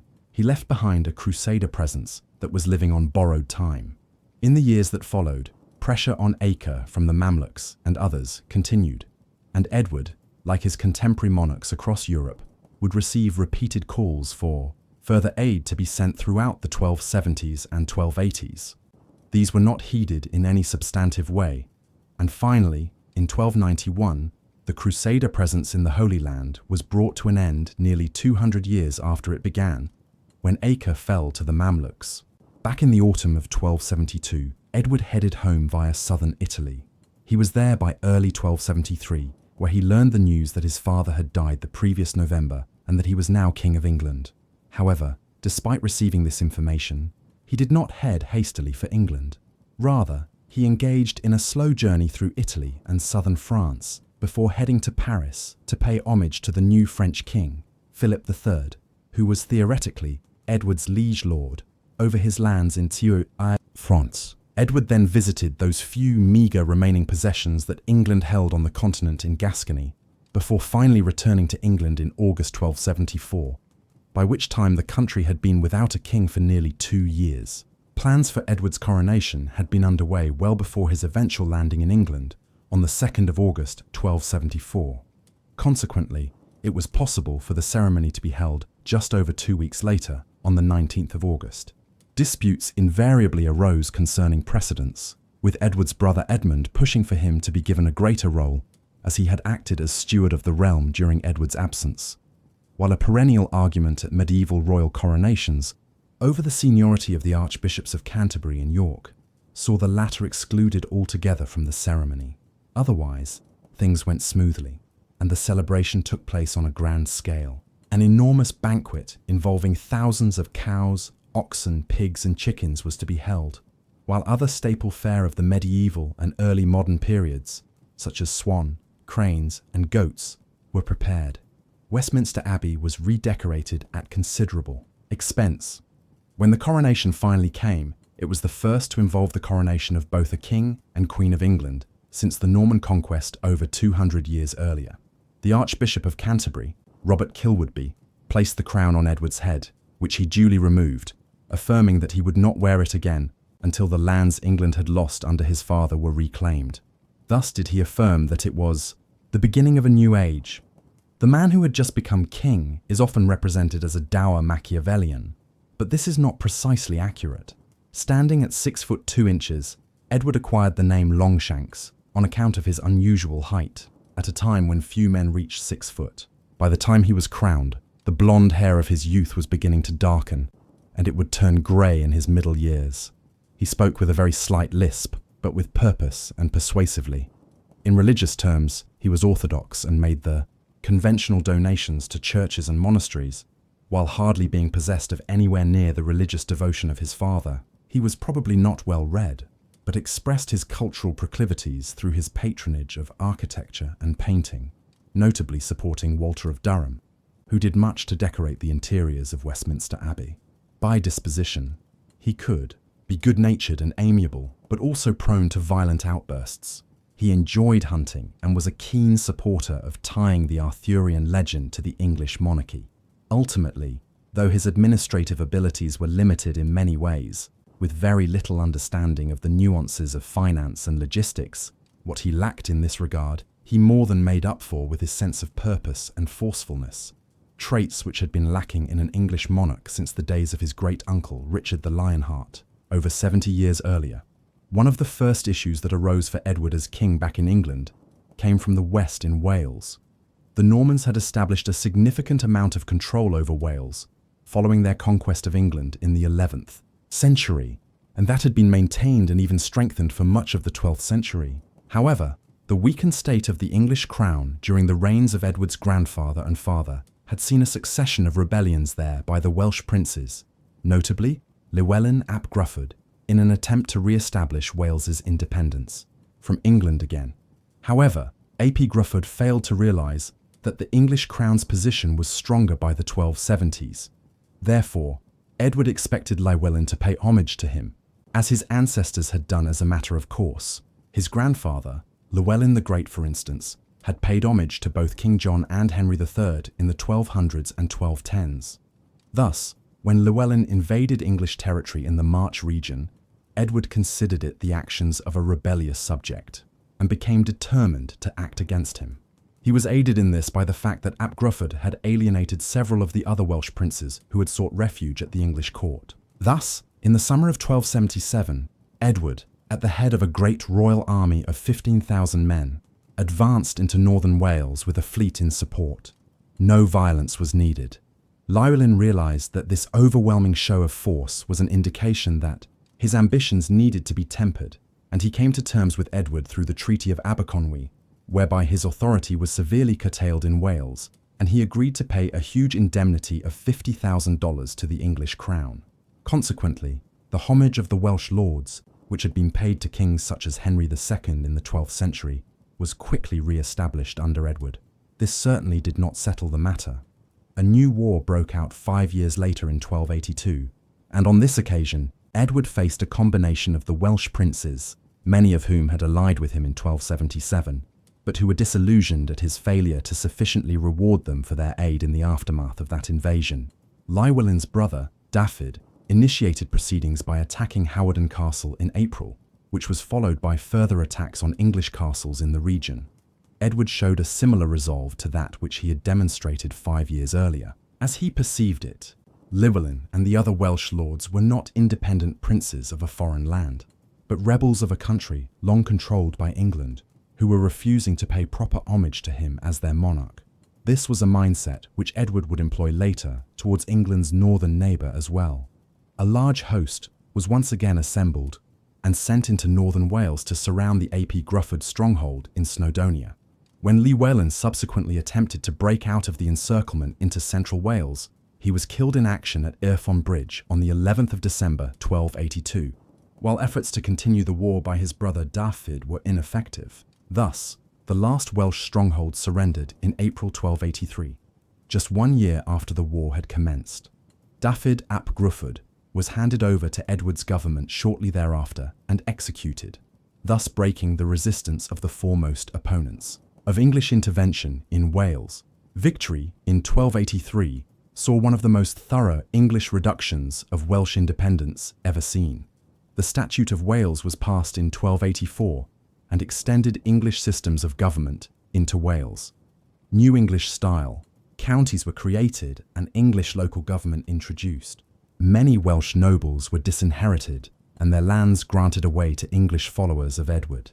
To cement this new imposition of English rule, a comprehensive programme of castle building was also undertaken at sites like Conwy, Caernarfon, and Harlech. New towns quickly emerged at these same sites, and others such as Flint, Aberystwyth, and Rhuddlan, while efforts were made to anglicise existing Welsh towns. Yet there were limitations to all of this, and it should not be assumed that Edward the Fern completed the English conquest of Wales. Rebellions broke out in 1287 and again in 1294, the latter requiring a huge injection of English military power. Almost 30,000 men were involved in one fashion or another before the revolt was finally suppressed in the spring of 1295. All in all, the endeavour distracted Edward from issues he was facing elsewhere by the 1290s and had cost the crown an enormous sum of $55,000 to crush, highlighting how precarious control over Wales would remain for many years to come. The issue of financing such armies as were employed in Wales at various points between the mid-1270s and the mid-1290s was a major concern for an administration that aimed to reassert English power in a substantial fashion on several fronts. A major overhaul of the English finances and government was undertaken as a result to increase the inflow to the exchequer. No sooner had Edward been crowned than he appointed a close ally, Robert Burnell, as Chancellor of the Exchequer. Burnell immediately announced a commission of inquiry into various aspects of the government finances and administration, the primary purpose of which was to identify concealed lands which the Crown had title to, but records of which had been lost. Though the results were mixed, this inquiry did influence the formation of the extensive statutes of Westminster, which were promulgated in the spring of 1275. This was the first of several acts down to 1290, which sought to end abuses of land, tenure, and the sub-infeudation of land whereby the lords were robbed of their feudal dues. The rights of tenants were also seen to, while the Crown sought to restrict the Church and others from granting away lands without royal approval, the better for the Crown to receive its own income from such transactions. Overall, this legislation constituted major changes to the Crown finances, landholding, and issues of debt in medieval England, while the inquiry of 1274 and the resulting statutes of Westminster in 1275 began the process of reforming certain elements of landholding and other issues pertaining to the Crown. They did not solve the fiscal problem. Additional financial measures were introduced as a result in 1275. A customs duty of 6 shillings and 8 pence was placed on sacks of wool being exported from England. The English cloth trade at the time was very considerable, and this modest customs duty yielded approximately $10,000 a year into Edward's exchequer, a sum equivalent to tens of millions of pounds today. Added to this was a one-off tax of 1/15 of the value of movable goods, a medieval wealth tax of sorts which yielded upwards of $80,000. These measures were augmented by reforms to the running of the exchequer, while the Church also faced additional taxation from 1279 onwards. That same year, a recoinage was undertaken, a measure that was engaged in for the dual purposes of removing forged coins from circulation and gaining the crown an additional financial windfall in its reissue of new coins. Such measures had to be undertaken regularly in an age when coin value was still based largely on the silver content of the coins in circulation. While these efforts at financial reform were broadly successful, they still did not prove sufficient for Edward's government to meet the cost of its wars over the years. For instance, when unrest arose in Wales again in the early 1280s, it took the crown by surprise and money had to be raised fast. Initially, the deficit was met by taking loans from the wealthy merchant communities of the towns totaling over $16,000. When this proved insufficient to meet the military situation, regional assemblies were called for early in 1283 in the north of England and other districts. Italian merchant bankers such as the Riccardi family, whose influence as bankers extended across much of Western and Central Europe by the late 13th century, were also turned to. What all of this revealed was that despite how effective the reforms of the 1270s had been, England still could not finance a major war effort for an extended period of time without resorting to extraordinary measures to collect additional money. Consequently, further reforms of the exchequer were undertaken in the 1280s, notably the Statute of Rhuddlan, which aimed to improve bookkeeping and root out some of the corruption that was endemic in all pre-modern societies. These measures ultimately saw increasing efficiencies in the administrative apparatus of the English state during Edward's reign. All of this legislation and fiscal improvement of the 1270s and 1280s played out against a backdrop of parliamentary reform. Today, the Magna Carta, which was passed in the dying months of King John's reign, is typically seen as the great constitutional event of the High Middle Ages in England, but this is generally overstated. While it ensured some rights to the English nobility in their relationship with the crown, the more significant developments in Parliament, the Legislative Assembly, which would go on to become the mother parliament of modern democracy, actually began to occur during Edward's reign. For instance, it was Edward who oversaw the beginnings of the system whereby parliamentary members were returned down to the modern era.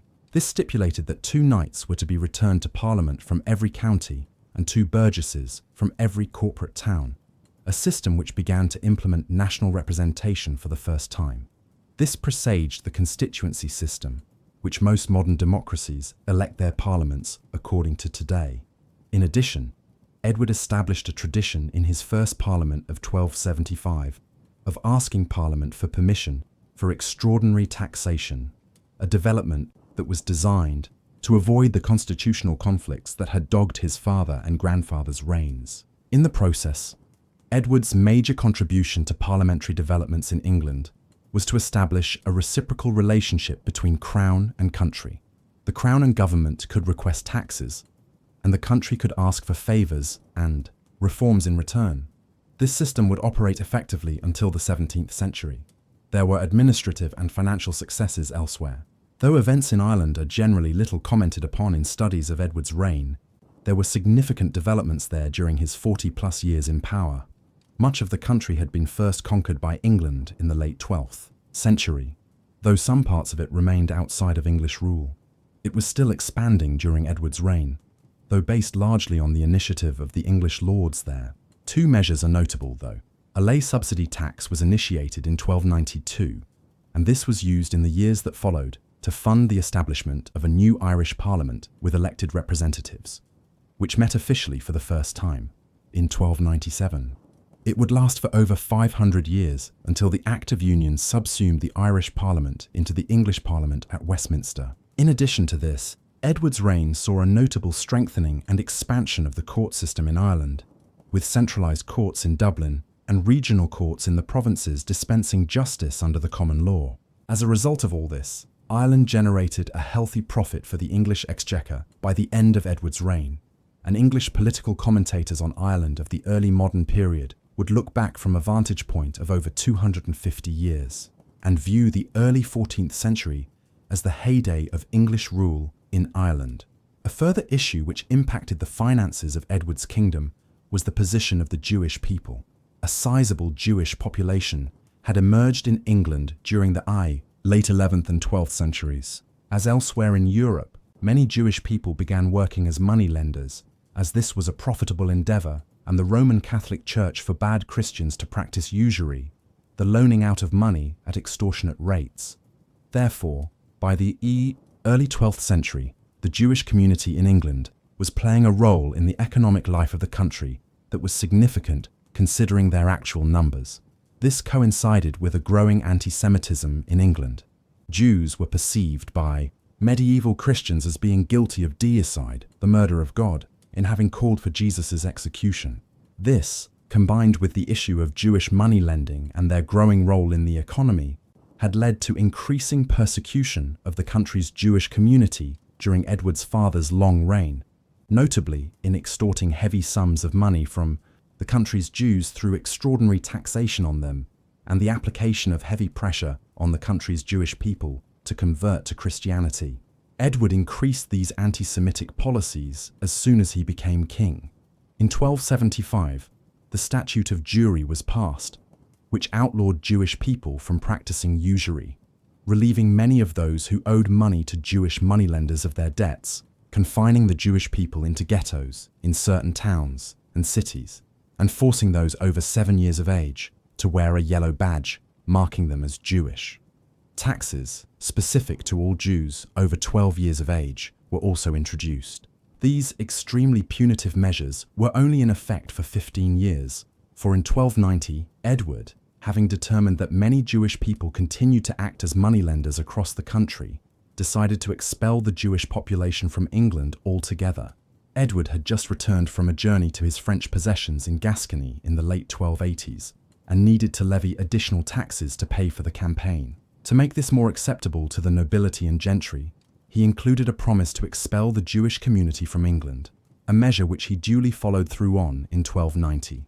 This carried the additional benefit that Edward was able to confiscate Jewish lands and properties into crown possession and sell them off at a financial windfall. The expulsion was carried out relatively quickly, with perhaps between 2,000 and 3,000 Jewish people exiled from England in the early 1290s, often heading for Eastern Europe, which was much more tolerant of their presence. Some few remained in England disguised as Italian bankers. Like each of his predecessors, Edward was concerned with France, though in a different manner than previous kings of England. His father had reached agreements with the French in the 1250s, which effectively reconciled the English crown to the loss of the extensive territories in northern France. Above all, the Duchy of Normandy, which King John had lost in the 1200s. As such, there was not the same requirement for Edward to attempt to re-establish English control over Normandy and other areas, as had been the case in the early years of Henry's reign. Nevertheless, the English crown retained a considerable presence in France, controlling Gascony in the southwest of France, and this necessarily involved Edward in French affairs. He visited Gascony several times, often in an effort to launch reform campaigns there, most notably in the late 1280s. This resulted in a major series of reforms that were agreed upon in 1289 and sought to regulate the conduct of the senior English officials in Gascony, the seneschal of the region, and the constable of the town of Bordeaux. Yet what remained the major problem for Edward in Gascony was that he held the region as a fief of the French monarch, rather than in his own right, a situation which in the 1290s would lead to war. Edward had maintained good relations with King Philip III of France, who had succeeded his father following Louis IX's death at Tunis on his journey to the Holy Land back in 1270. Edward had paid homage to Philip when passing through France on his return home from the Crusades in the mid-1270s, and he paid a visit to Paris again in 1279. Outstanding differences between the two crowns had been resolved on this occasion, leaving Anglo-French relations in a good place. Relations between Edward and the new monarch, Philip IV, who succeeded his father in 1285, were also good, which makes the outbreak of war in the 1290s between England and France something of an unusual development. The cause was a localized conflict between England and some French merchant sailors operating in the English Channel. Edward felt his move against these elements in his capacity as King of England was entirely justified, but Philip viewed it as an act of rebellion by Edward as Duke of Aquitaine, the title he bore as Lord of Gascony. Thus, the war which broke out in 1294 was a result of Edward's overlapping jurisdictions as both an equal of the King of France as King of England. while also being a subject of the King of France as Duke of Aquitaine.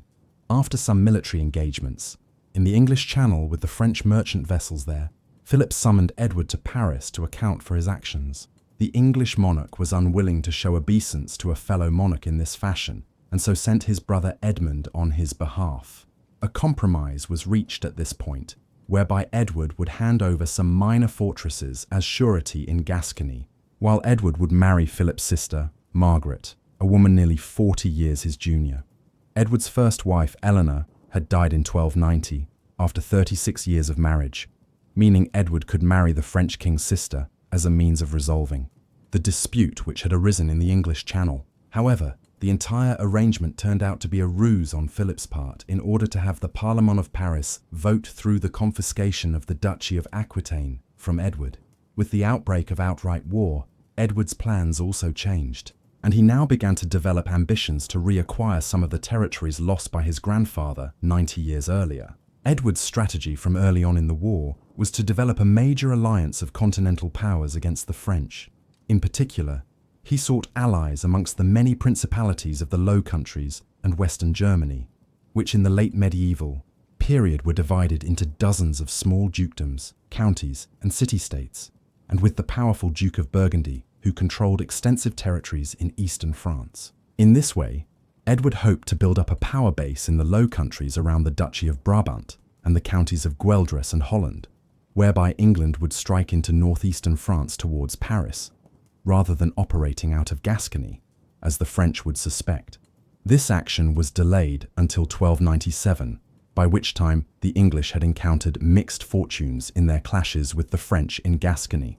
In any event, the military campaign in the Low Countries turned into a costly debacle from which Edward only managed to extricate himself in the spring of 1298. Thus, this strategy proved a consummate failure in the final years of the 13th century, but the idea of building an alliance of European allies and striking against France from the Low Countries was one that would be employed effectively by Edward's grandson against the French many years later. The failure of Edward's Grand Alliance ended the most intense period of the war against France, but it took some considerable time for the war to be brought to a conclusion, even following the negotiation of a truce late in 1297. In 1299, a major step was taken when the previously negotiated marriage between Edward and Philip's sister Margaret finally took place. The couple, who had a 40-year age gap, were married at Canterbury on the 10th of September 1299. Despite the difference in their ages, the marriage was a relatively satisfactory one for both parties, with Margaret bearing Edward 2 sons and a daughter, and she never remarried after Edward passed away several years later. Meanwhile, final peace terms between England and France were finally ironed out in 1303 with a virtual return to the status quo antebellum. The war had been a costly fiasco for both parties. Military operations in Gascony alone had cost Edward's exchequer approximately $350,000, while over $150,000 was paid in contributions by the English government to the small states of the Low Countries and Germany to win over their aid in the 1290s to almost zero benefit. Such was the massive cost of the war that a formal coronation as Queen for Margaret was never held to avoid the expense. This expense in France and the Low Countries was a particular annoyance for Edward, as in the course of the war, the primary goal of his foreign policy had switched from France to Scotland. King Alexander III had died there in 1286, leaving his 3-year-old granddaughter, Margaret of Norway, as his heir. But Margaret died in 1290, bringing to an end the direct line of King William the Lion, which had ruled Scotland for over 120 years. There were now over a dozen contenders for the Scottish crown, but the 2 foremost were Robert Bruce, 5th Lord of Annandale, and John Balliol, Lord of Galloway. In order to prevent the country sliding into civil war, the Council of Guardians, which had been appointed in Scotland to govern during Margaret's youth, appealed to King Edward to act as an arbitrator. Edward now viewed this as an opportunity to re-establish a greater degree of English influence over Scottish affairs. As with Wales, Edward viewed Scotland as a subordinate part of the Kingdom of England, one which England had exercised a significant amount of influence over since the late 11th century, when William the Conqueror and his successor, William II, had established a degree of Norman control over the northern kingdom. While this had lagged in the course of the century prior to his accession, Edward viewed the succession crisis as a good opportunity to reassert English royal power in Scotland. Accordingly, after he supported the candidacy of John Balliol, who became King John V in 1292, Edward made it clear that he now considered Balliol a vassal who was expected to pay homage to him and Scotland as a quasi-subject kingdom. Balliol and the Scots, however, were unwilling to countenance this, and after war broke out between England and France in 1294, Balliol not only refused to send Scottish troops to aid Edward, but entered into negotiations with the French to form an alliance. This was largely the trigger for Edward's decision to invade and occupy Scotland in 1296. Edward ordered an army to prepare at Newcastle upon Tyne in March 1296. At the same time, he sent envoys north with demands of the Scots that they hand over the border castles of Roxburgh, Jedburgh and Berwick as surety against any potential alliance they might form with the French. The Scots not only refused this, but a Scottish army led by John Comyn, Earl of Buchan, moved south into England against Carlisle Castle on the 26th of March 1296. Here, Edward had appointed Robert Bruce, 6th Lord of Annandale, as governor of Carlisle Castle. It is indicative of how some Scottish lords at the time did indeed view Edward as a sovereign with considerable rights over Scotland, that they were willing to engage in service to the English monarchy, even within England. Bruce's son and namesake would play a major role in the events which would follow over the next 30 years in Anglo-Scottish relations. Comyn failed to seize Carlisle Castle, though his forces did set fire to the town, while further border raids followed by the Scots throughout April. This, however, was as good as military affairs would proceed for the Scottish in 1296. In late March, Edward led his forces across the River Tweed into Scotland. They seized Berwick, at that time the southern outpost of Scotland, within days, and Edward made his headquarters here for some time while he planned his next move, as the Scots prepared their forces near Dunbar Castle, a few miles up the coast of Scotland from Berwick. It was here that the early stage of what would become a long 30-year war between England and Scotland would be decided. The Battle of Dunbar was fought between Edward's forces, led by John de Warenne, 6th Earl of Surrey, and the Scots, led by John Comyn, Earl of Buchan, on the 27th of April 1296. It appears from the surviving evidence that this was largely a clash between two relatively small cavalry forces, consisting of perhaps a few hundred heavy cavalry on both sides. The Scots held a strong position on the high ground, but their lines broke up when they believed that the English were leaving the field. Consequently, an organised English cavalry charge routed the Scots and sent them fleeing. About 100 Scottish lords and knights were taken prisoner, and the following day, when Edward appeared in person, Dunbar Castle surrendered. In the aftermath of the battle, several other major castles across lowland Scotland simply surrendered to Edward's invading forces. Edinburgh Castle held out, but also fell after a week-long siege. Thus, a brief campaign had ended in total victory. For Edward, King John Balliol surrendered, hoping for mercy, but Edward had him stripped of his crown and sent him south to captivity in England. Shortly afterwards, Edward headed south himself with the Stone of Scone, the traditional inauguration stone of Scottish kings, in his train. The importance of this was clear. John was no longer King of Scotland, and the country would have no other king but Edward henceforth. Edward viewed this as the simple culmination of a process that had begun over 200 years earlier, when William the Conqueror and William II had begun asserting a degree of English control over Scotland. In the aftermath of the campaign of 1296, the government of Scotland was largely handed over to Englishmen, with English garrisons established at key locations throughout the country. However, the victory had ultimately been far too easily won, and the back had never really been broken on Scottish resistance. Moreover, as Edward became once again preoccupied with events in France, the opportunity was quickly presented in 1297 for a revolt. This was led by three individuals. Robert Bruce, who would many years later become a King of Scotland himself, was the grandson of Robert Bruce, who had been a contender to the throne back in the early 1290s, before Balliol was made king. A second rebel leader was Andrew de Moray, a prominent esquire from northeastern Scotland. The third, and certainly the most famous, was Sir William Wallace. Despite later depictions of him as a romantic rebel of the commons, Wallace was a member of the lesser nobility of Scotland. Acting independently of each other to begin with, the trio managed to incite popular revolts against English rule across the country, which culminated in a first major victory over English arms at the Battle of Stirling Bridge in September 1297. Moray was fatally wounded at Stirling Bridge, and Wallace was consequently chosen in its aftermath as Guardian of Scotland, a regent of sorts elected by the Scottish nobles in the absence of a Scottish monarch. For the time being, Edward was in no position to retaliate. In 1297, he was busy overseeing the long-planned coordinated action with his erstwhile allies in the Low Countries. Perhaps most significantly, he faced the most serious bout of domestic unrest of his reign within England itself, as the nobility and church leaders expressed several grievances over the cost of the wars in France, Scotland, and Wales, and the lack of proper consultation with them by the monarch. Edward, who was more than aware of the troubles fractious nobles had caused both his father and grandfather, moved swiftly to justify his actions, issuing a long letter in which he apologized for his recent overbearing rule, but argued that this was needed to bring the wars to a swift conclusion.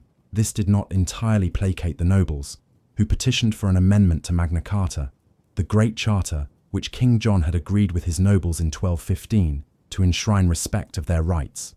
While this was not granted, there were promises made that the extraordinary requirements being made of the nobility would not be asked of them again. Inadvertently, the revolt in Scotland may have aided his cause, as when the Scots began raiding into northern England in the aftermath of the Battle of Stirling Bridge, it convinced many in England that Edward's pleas for extraordinary taxation and other requests at this time, in light of the emergency, were justified.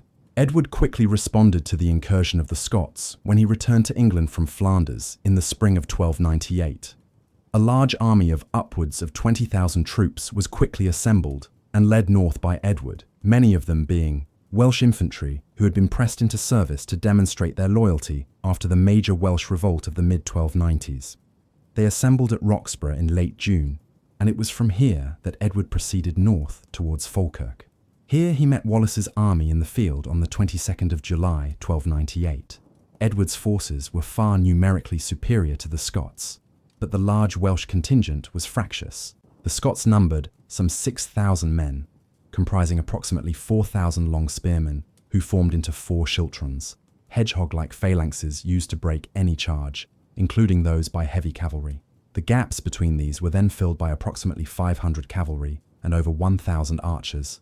These schiltrons had been used to devastating effect at the Battle of Stirling Bridge the previous year, but here they did not prove as effective because Edward's cavalry was used to circle the Scots, holding their spearmen in place while thousands of Edward's crossbowmen and archers rained down projectiles on them. By the end of the day, both sides had lost upwards of 2,000 men, but for Wallace, whose forces were much smaller than Edward's, this was a devastating blow.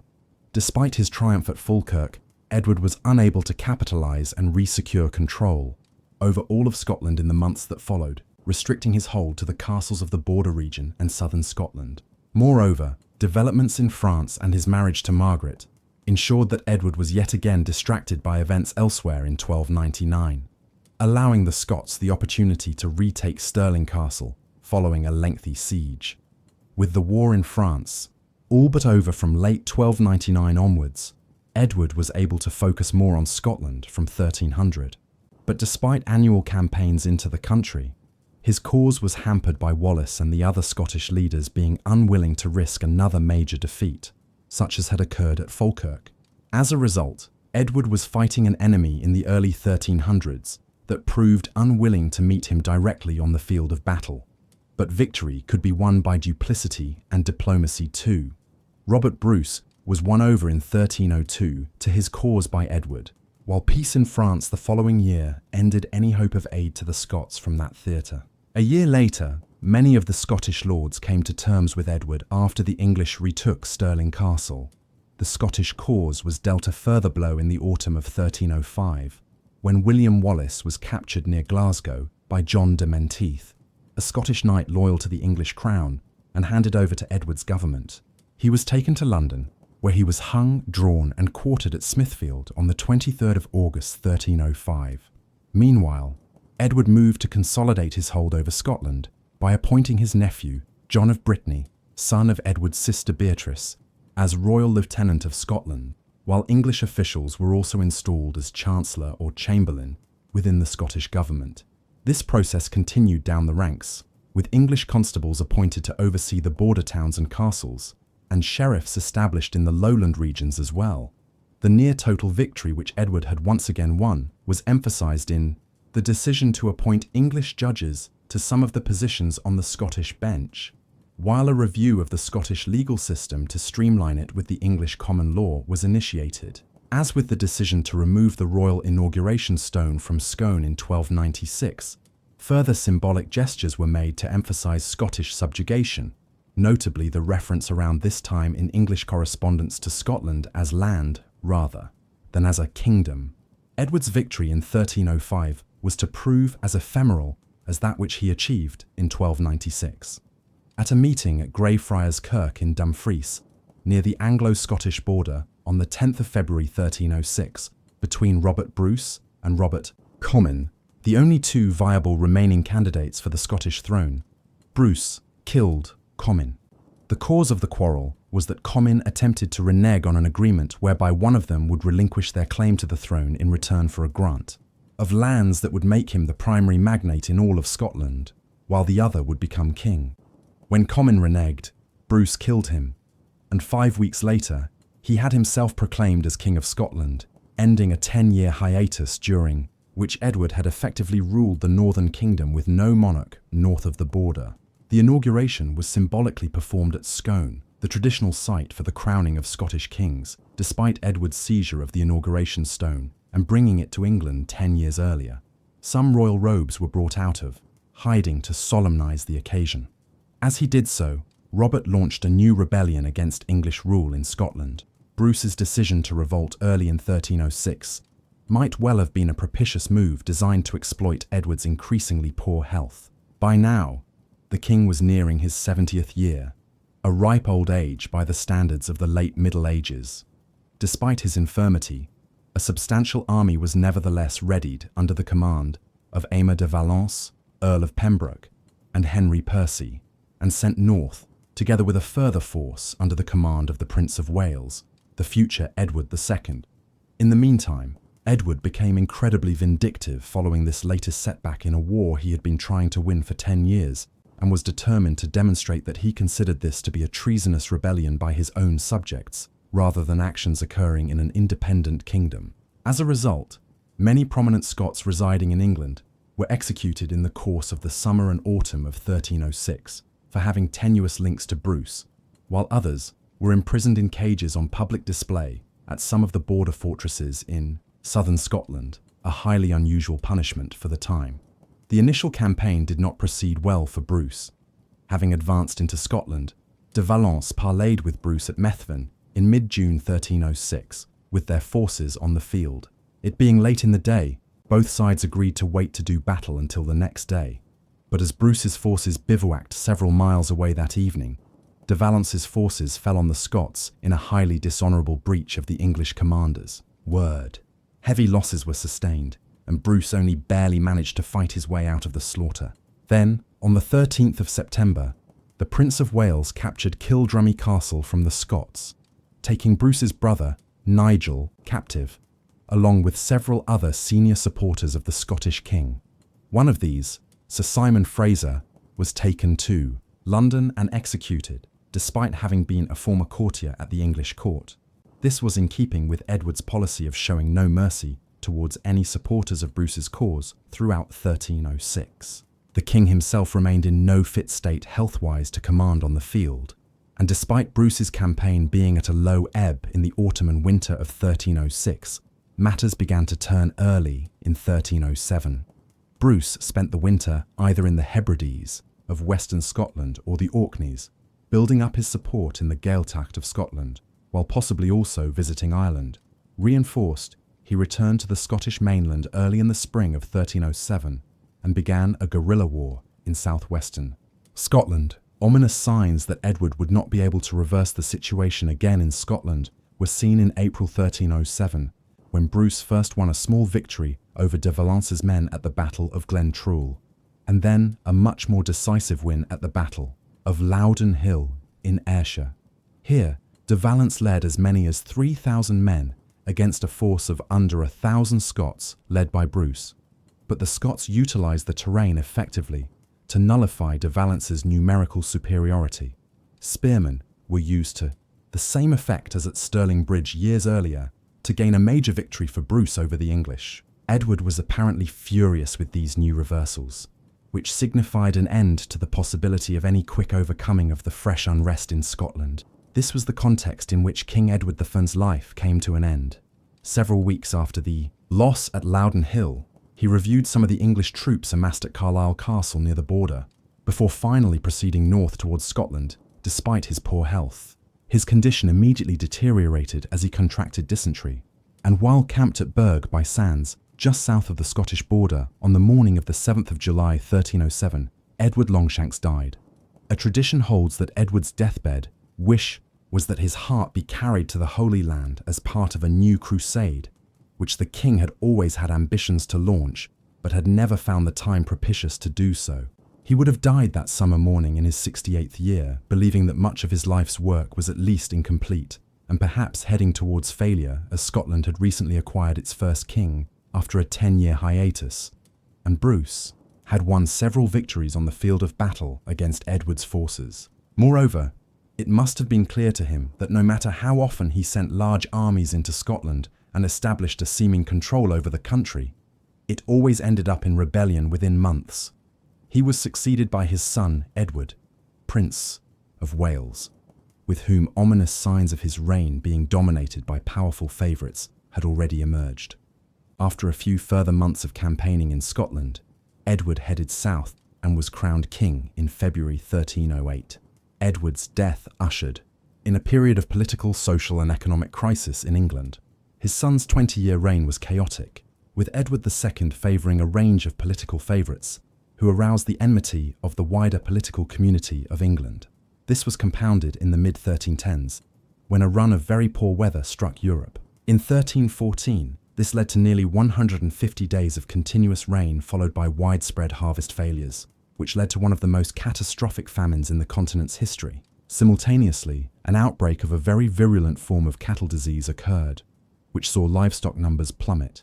Tens of thousands died across England as a result of these events.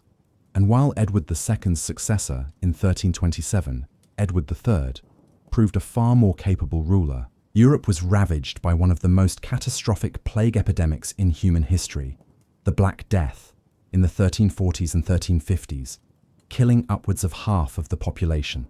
It is perhaps a measure of the strength of the English state that had emerged by the end of Edward I's reign that his grandson, Edward III, was able to wage a sustained war against France to try to resurrect England's territorial empire on the continent in the face of such demographic and economic chaos as was wrought by the famines and plagues of the 14th century. Ultimately, however, Edward's efforts to bring Scotland under English rule ended in failure following his own death. In the late 1300s, Robert Bruce became the undisputed leader of the Scottish independence movement. As his forces grew, he placed ever greater pressure on the English presence in Scotland. After victory at the Battle of Loudon Hill in the closing weeks of Edward's reign, another battle was won at the Brander Pass in 1308, before expelling the English from Edinburgh. However, the ultimate conflict did not occur until 1314, when the Scots won a striking victory over Edward II's forces at the Battle of Bannockburn. A year later, Bruce's brother, Edward, invaded the north of Ireland, beginning a 3-year campaign designed to weaken England's resolve to remain in Scotland by opening a second front across the Irish Sea. Still, the war waged on, and in 1320, the Scottish nobility issued the Declaration of Arbroath affirming their independence from England, a position which was given papal approval in 1324. Even so, it was not until a further major victory on the field of battle in 1327 at the Battle of Stanhope Park that the war which Edward I had started over 30 years earlier was finally brought to an end with the Treaty of Edinburgh-Northampton in 1328, whereby England finally acknowledged Scottish independence and Robert Bruce as King of Scotland. King Edward's body was embalmed after his death in Scotland and brought south. It lay in state at Waltham Abbey for some time before he was finally buried in Westminster Abbey on the 27th of October 1308, nearly 4 months after his death. His tomb was fashioned in a plain manner from Purbeck limestone, a stone mined from the island of Purbeck in Dorset. This was not ornate, and there was no royal effigy added to the tomb. Incredibly, this austerity may have been owing to a lack of funds for a more sumptuous burial. Despite all the fiscal and administrative reforms of his reign, Edward's wars had been so costly that he had left England largely bankrupt. In 1774, the Royal Society of Antiquaries of London had the tomb opened, discovering that Edward's body was well preserved over 4.5 centuries later. An inscription was found on the tomb, badly faded by then, which had been added by the last abbot of Westminster, John Feckenham, in the mid-16th century. Part of it read Malleus Scotorum, which means the hammer of the Scots. Edward has subsequently come to be known by this title in recognition of the manner in which the war in Scotland came to define his reign, for good or for bad, and despite the ultimate failure of the endeavour. Edward the Firm was one of medieval England's most significant monarchs, of that there can be no doubt. First and foremost, he reformed and revitalised crown government after decades of unrest under his grandfather and father, during which time there had been 2 civil wars, most of the French territories had been lost, and the Welsh princes had acquired de facto independence across much of Wales. The 1270s and 1280s saw royal government reconstructed in an impressive fashion, with reforms implemented to shore up English control over Gascony, and Wales reconquered with an extensive programme of Anglicisation undertaken there. Edward did not complete the conquest of Wales, but he contributed more than any other monarch to doing so.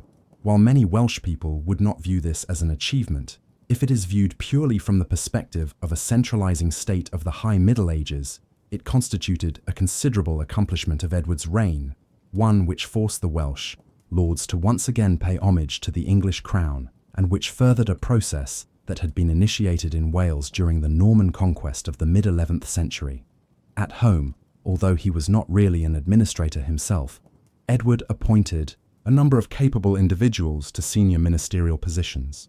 These individuals oversaw a programme of reform that reformed English land law, the collection of taxes, and various other measures that strengthened the English fiscal and administrative state, making it capable of waging the wars of the second half of Edward's reign.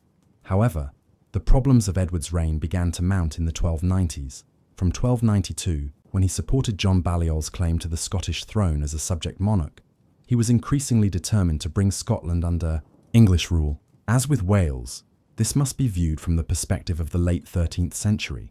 Edward did not overtly perceive himself as conquering a foreign nation. Rather, it was his view that he was reasserting a form of English rule in Scotland that had first been instituted under William the Conqueror and William II. Although it had lapsed in the intervening period to a considerable extent, he viewed the opportunity presented by the succession crisis there in 1290 as one through which he could force the Scottish lords to once again pay homage to him as their liege lord.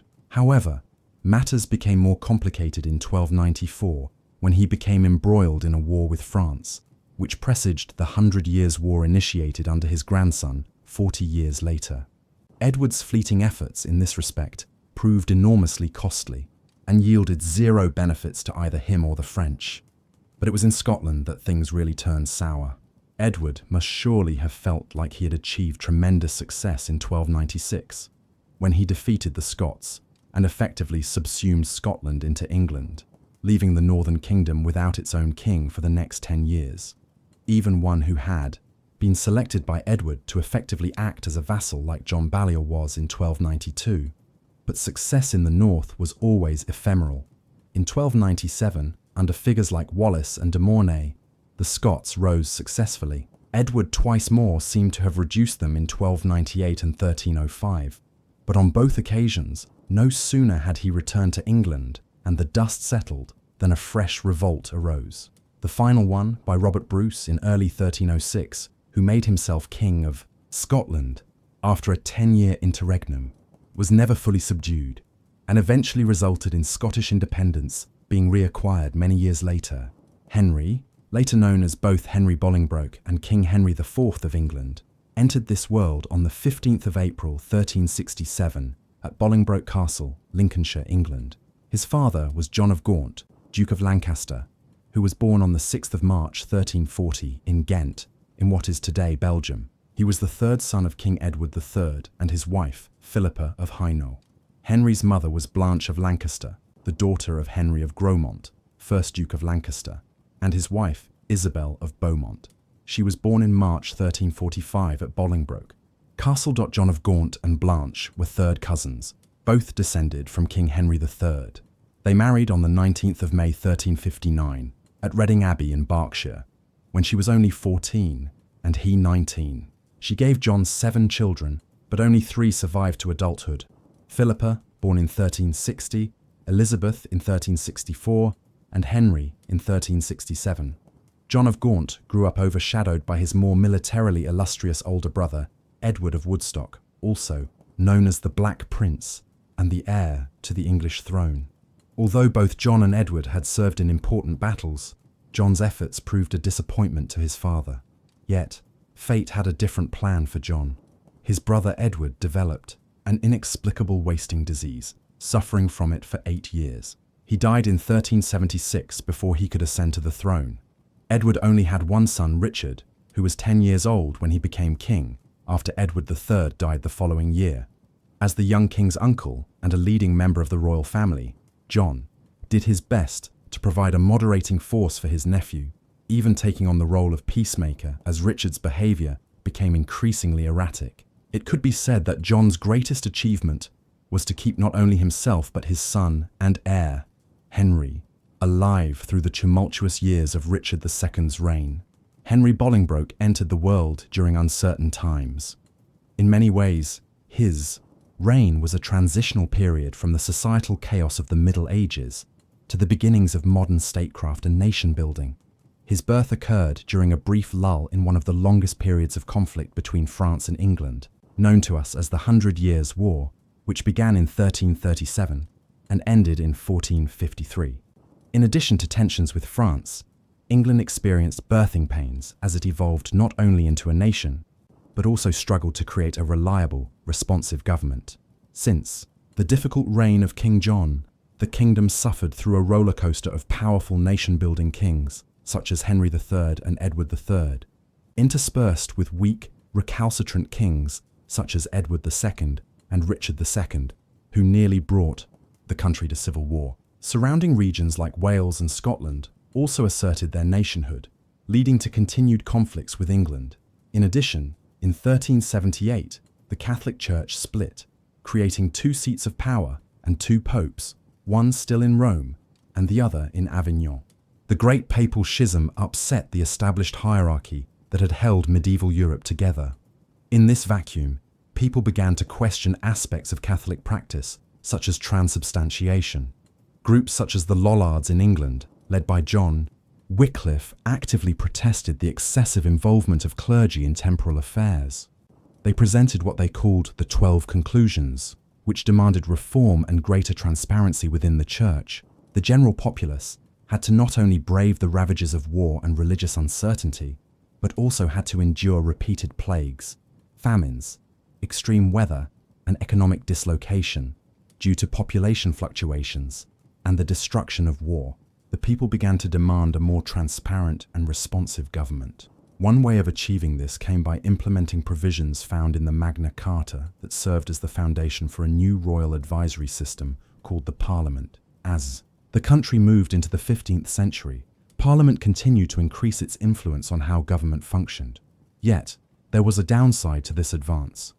In its effort to address financial shortfalls created by decades of war, it imposed more taxes on the populace. In response, artisans and the poor determined they had nothing to lose and decided to make their voices heard against this tax abuse. The Peasants' Revolt of 1381 was the first protest of its kind and caught the government of King Richard II completely off guard. Although the protesters vented their spleen by killing those leaders believed responsible for their suffering, It largely failed as a political movement. However, the king increasingly had to work with Parliament, which began to demand more accountability of the crown to the people. Both Richard II and Henry IV encountered the challenges of the changing meaning of royal prerogative. It was their responses to this threat of change that determined the success or failure of their reign. Richard responded vindictively and wielded autocratic power. Henry determined it best to accommodate this change and worked with Parliament to navigate the violent waters of the early 15th century, to arrive battered but safe on a rocky shore.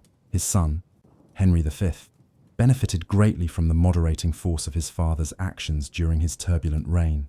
Henry Bolingbroke's early life began surrounded by his two older sisters and the extended Lancaster family.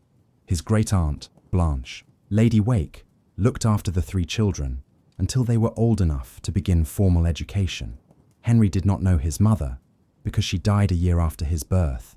From an early age, he heard stories about not only his beautiful, charming mother, but also the chivalric exploits of his great-grandfathers, grandfathers, uncles, and other relatives. He played with children of noble families who would grow up to be key political players during his lifetime, including his cousins John and Thomas Mowbray, Henry Percy, who was also known as Hotspur, Thomas and Ralph Percy, and Richard and Thomas Arundel.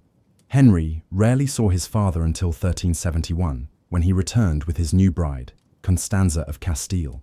Henry was transferred to her household until 1374, when his father felt it was time for him to begin his formal education. John appointed Henry Burton as his son's governor. Burton served as Henry's martial teacher to prepare him to take up the chivalric mantle of his ancestors. John also assigned chaplain Hugh Hurle as Henry's academic tutor and religious guide. Henry learned quickly and became proficient in reading and writing not only Latin, but also English and French. He developed a love of music, books, and learning.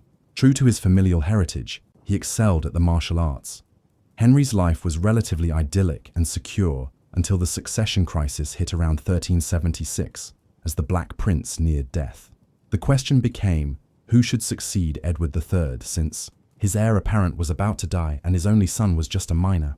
Should the inheritance run through each child's line, meaning that the throne could be inherited through the female line, or should it only pass through the male line? And should a minor inherit the throne? It was determined that young Richard would inherit. Parliament then voted John, the eldest in the male line, as King's lieutenant to hold the Parliament. The Black Prince made his father and John promise to support his son's right to the throne. John, a man who believed in duty, promised and never reneged on it, even when his nephew tried to harm him and his family years later. Once the Black Prince had died, John was able to convince his father to keep the line of inheritance through the male line only, effectively removing the descendants of his brother Lionel's daughter Philippa, the Mortimers, from the inheritance. However, this ruling was not made public, causing problems years later. Henry, along with some of his playmates, entered Richard's court in 1376. It must have been strange for Richard to be thrown into a group of children who had known each other for years. He had led a lonely, sheltered life and must have felt awkward in his new surroundings and role. He also had not been trained in the knightly ways like the other boys, leading to feelings of jealousy and alienation. On the 23rd of April, 1377, Richard, Henry, and 10 other young men received an honour created by Edward III. They were knighted and nominated into the Knights of the Garter. 2 months later, King Edward III of England was dead. Richard was born on the 5th of January 1367 in Bordeaux, France. He was just 3 months older than Henry and only 10 when he ascended to the throne. Like all coronations, it was a magnificent affair filled with pageantry. Henry participated by having the honour to hold the katana, a blunt-tipped sword of mercy once wielded by St. Edward the Confessor. Richard relied heavily on his counsellors during those early years of his kingship. However, in 1380, Parliament chose to put an end to their corrupting influence. Even so, they had not acted swiftly enough as anger swelled among the populace over the ever-increasing tax burden. What became known as the Peasants' Revolt began in May 1381 in Kent and Essex. As the rebel numbers swelled, they moved towards London. Their goal was to destroy the king's hated advisors and other lords of the realm. including John of Gaunt and Simon Sudbury, Archbishop of Canterbury. Henry and his guardians, along with Richard and his government, moved to the protection of the Tower of London. John of Gaunt was in the north fighting the Scots. The rabble moved through London, destroying John's great palace called the Savoy, and left a path of destruction in their wake as they moved towards the Tower of London. On the 13th of June, Richard headed out of the tower with his entourage to negotiate with the rebels. Although he claimed sympathy for their plight, he could not offer them what they wanted, but instead encouraged them to take justice for themselves. The next morning, Richard made his way out of the tower, leaving those who remained to their fate, including Henry, as the rabble stormed the fortress. Many key governmental officers were killed during the foray, including the Archbishop of Canterbury. If it had not been for a knight by the name of John Ferrer, who spoke up for the young nobleman, Henry's head would have wound up on a spike.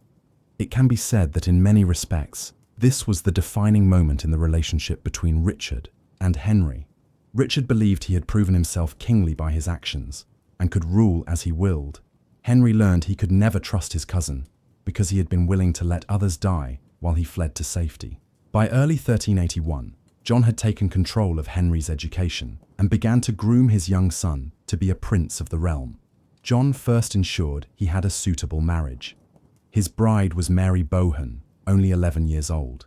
She came from an important family whose lands had been under the care of John's younger brother, Thomas of Woodstock, also known as the Duke of Gloucester. While Gloucester wanted to send Mary to a nunnery to gain these lands for himself, John determined it would be better for his son Henry to benefit from them instead. Mary and Henry were married on the 5th of February 1381 at Rochford Hall in Essex. She remained with her mother for another 4 years, after which Henry and she began to live together. It was a good match, some would say a love match, for they both shared a fondness for fine books and music. She gave birth to 6 children in 8 years, and Henry did not seem to look for love elsewhere during this marriage. She died in Peterborough Castle in 1394, giving birth to their last daughter, Philippa. She was buried at the Church of St. Mary de Castro in Leicester. Her death hit Henry hard, and it would take him several years to remarry. John also taught Henry how to behave like a prince, including the importance of loyal behavior to his sovereign even in adversity, how to dress as a prince, how to show charity to the poor, and how to honor God and the church. Henry grew to be a man of reason, a lover of order and logic. One chronicler, Capgrave, described him as a man who had a tenacious memory and enjoyed a good debate over issues of morality. In January 1382, Henry participated in the jousting tournament at Smithfield to celebrate the coronation of Richard's new queen, Anne of Bohemia. Henry was one of the youngest participants at only 14. He not only dressed himself in style, but he also proved himself one of the best fighters in the land. This only heightened Richard's jealousy of his cousin. As a result of the peasants' revolt and the teachings of his tutor, Sir Simon Burley, Richard believed a good king must demonstrate absolute control over his realm. He began to see King Edward II as his preferred model for how to rule, not his grandfather Edward III. His first act was to surround himself with his favorite courtiers who would tell him what he wanted to hear. Next, he began to break the power of people like his uncle John by acting in ways contrary to customary practice. For example, when the Earl of March, Edmund Mortimer, husband to the daughter of Lionel, Duke of Clarence, died in 1381, rather than hold the properties in trust for the heirs, he proceeded to distribute the lands to his favorites. When one minister protested, he was removed from office, a highly irregular move that shocked the court. Richard was clever and had a supple mind that could run rings around those who tried to argue with him. Therein lay the danger. Henry saw what was happening around him as opposition to Richard's rule of favourites grew. At the 1383 Parliament, those in attendance told Richard he had poor advisers and he must remove them. Richard would have none of it and began to see any opposition as a slight. Henry watched his father navigate these troubled waters because, although John sympathised with Richard's opponents, he had to uphold his promise to his brother to help his nephew. John also had a second consideration: to protect his only son and his inheritance. He tried to keep his son out of much of the controversy for now, and he indeed had reason to be concerned. For example, a friar named John Latimer told Richard that John was planning to assassinate him, and when John found out, he ran to the king to declare his innocence. In response, Richard had the friar arrested, tortured, and killed. Mutterings of frustration grew to the point that many in the realm began to question Richard's fitness to be king. This made things even more difficult for John, who continued to try to appease the king and to retain his favour. By the end of 1384, things had become so bad in England, with the Scots rebelling in the north and war looming in France, that tensions had reached a boiling point. Henry watched as his family came increasingly under attack. For example, John announced that he would lead a force into France, but this was against the wishes of the king. John was then blamed for the situation because of the failings of the peace treaty that he had helped negotiate. Publicly rebuked, John and his two brothers stormed out. Insulted, Richard plotted to assassinate John, but the Duke of Lancaster was warned in time and managed to escape harm. 10 days later, he marched into the hall where Richard was sitting and presented a blistering critique of Richard and his government, declaring that he could no longer serve such a king. Richard's mother broke into tears and pleaded with Richard to make amends with his uncle. He did so a few days later, but John never trusted Richard again. Everyone attending the Parliament of 1385 knew it was going to be an intense session. The Lords presented their complaints to the king in 13 clauses that could be summed up as: Richard must seek advice from his council and follow it. He must obey the law. He could no longer dispense lands and grants without advice, and pardons could not be granted wantonly as he had done previously. After much debate, it was decided that all financial decisions would be made under a commission of 4 to monitor distribution, which Richard weakened through parliamentary manoeuvres and then distributed lands and titles to his favourites anyway. This angered those in attendance. Ignoring their howls of protest, Richard reached out to John, giving him permission to leave England to pursue his rights to Castile via his marriage to Constanza. During his preparations, John prepared his son to step into his shoes to manage the interests of the Lancaster family in his absence. On the 9th of July 1386, Henry said goodbye to his father.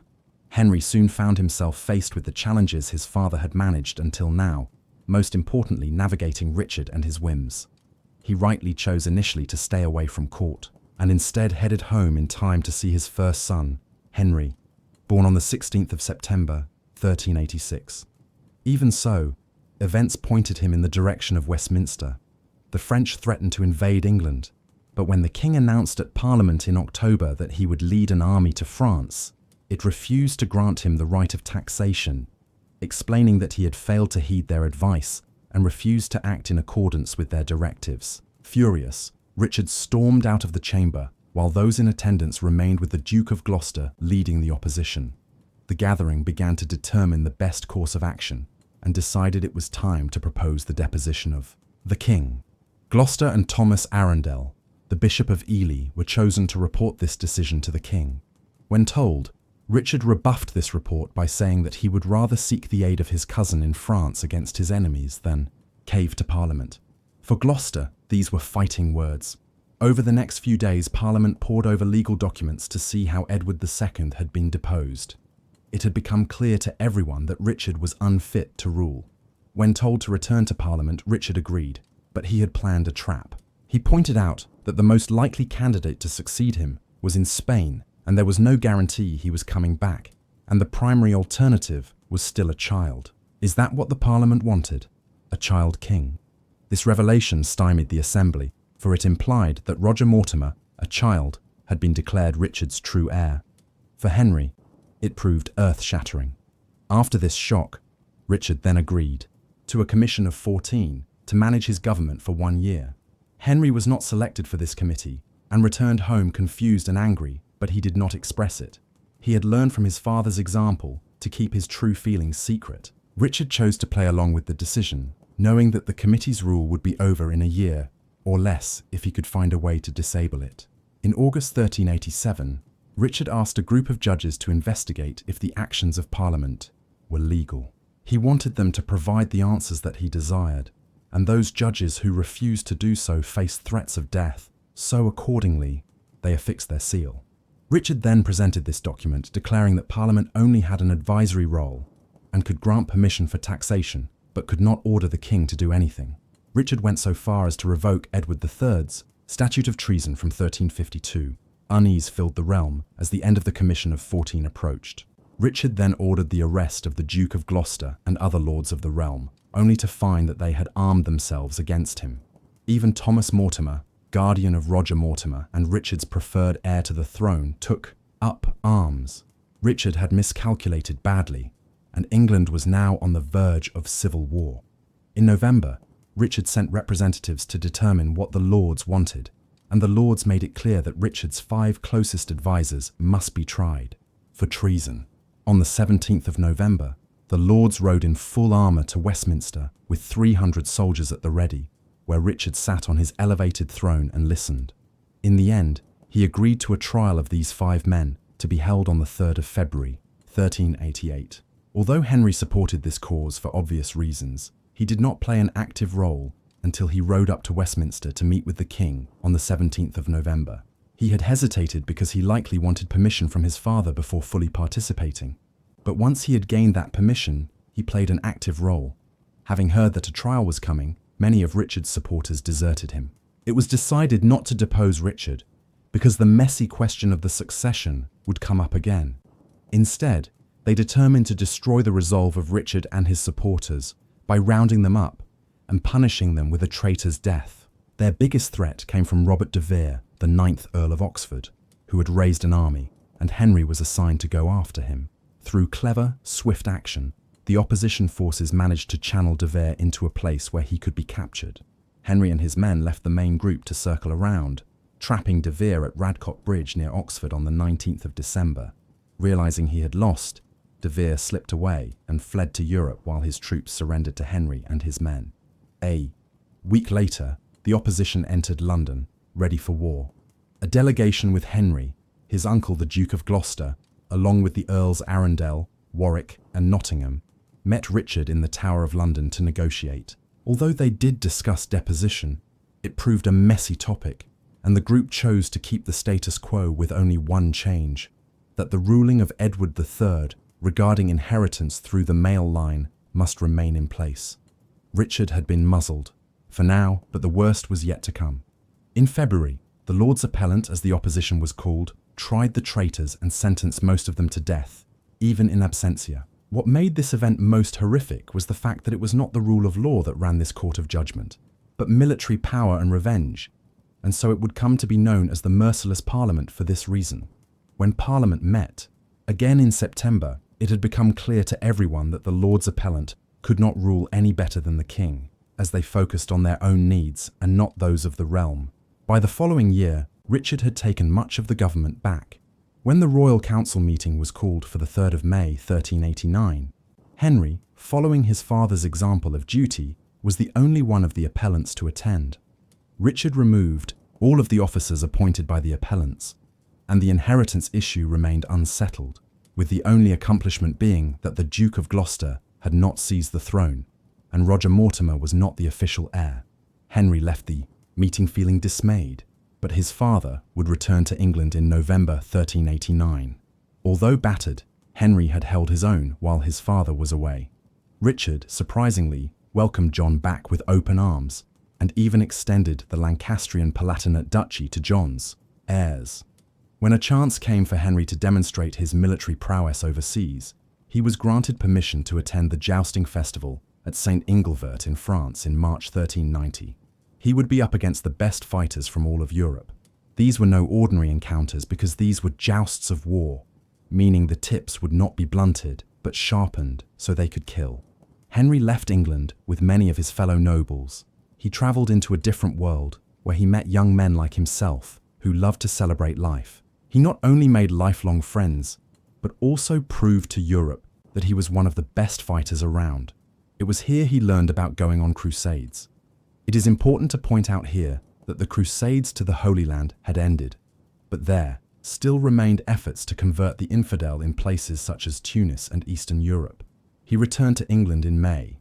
He immediately set about planning his trip to the Tunis Crusades. Unfortunately, the King of France refused to grant his group permission to pass through his kingdom.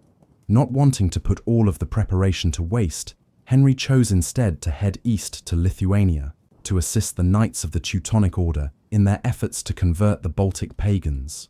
He arrived in Poland on the 8th of August and made his way east to meet with the Teutonic forces. While there, Henry played a critical role in a skirmish on the River Wilia. He then assisted with the taking of the city of Vilnius, where he was able to place the banner of St. George on the parapet of the city, bringing glory to his English cohorts. He stayed and feasted at Königsberg through the winter. He returned to England in late March, having matured as a prince of the realm and having proven his skill as a warrior to all of Europe. When he attended Parliament in November 1391, tensions had not improved much since he had left over a year before.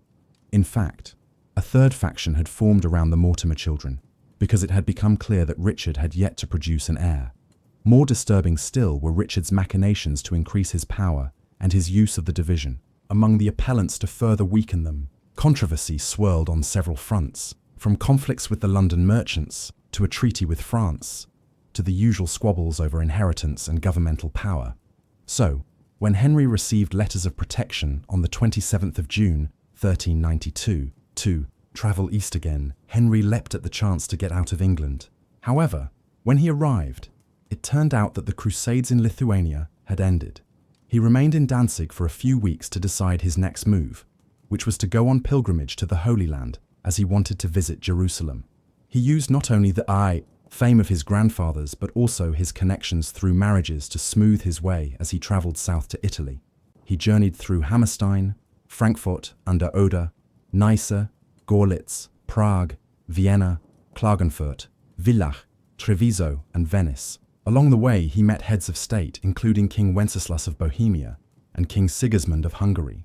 At each stop, he took time to tour important sites, especially churches and cathedrals. He even received funding for his trip to Jerusalem from the Senate of the Venetian Republic. In December 1392, he set sail for Jerusalem. Arriving in Jaffa was an emotional experience for Henry, for he was now not only walking in the footsteps of his crusading ancestors, but also that of Christ. He embarked on the pilgrim's path to the holy city of Jerusalem. Once in the city, he toured the holy sites. He had done something that few English royals had ever done. Even Richard the Lionheart, who never actually entered the city of Jerusalem. He returned to Venice in March 1393, then crossed to Milan. From there, he made his way through France, charming the French court by telling them of his adventures. He arrived back in England on the 30th of June, 1393.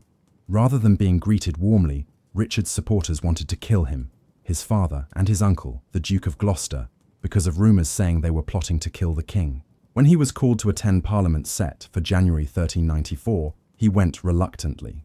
After his father discovered he must go to Gascony to defend English rights there, he asked Richard to recognise Henry as the keeper of the realm in his stead, as the heir apparent to Richard.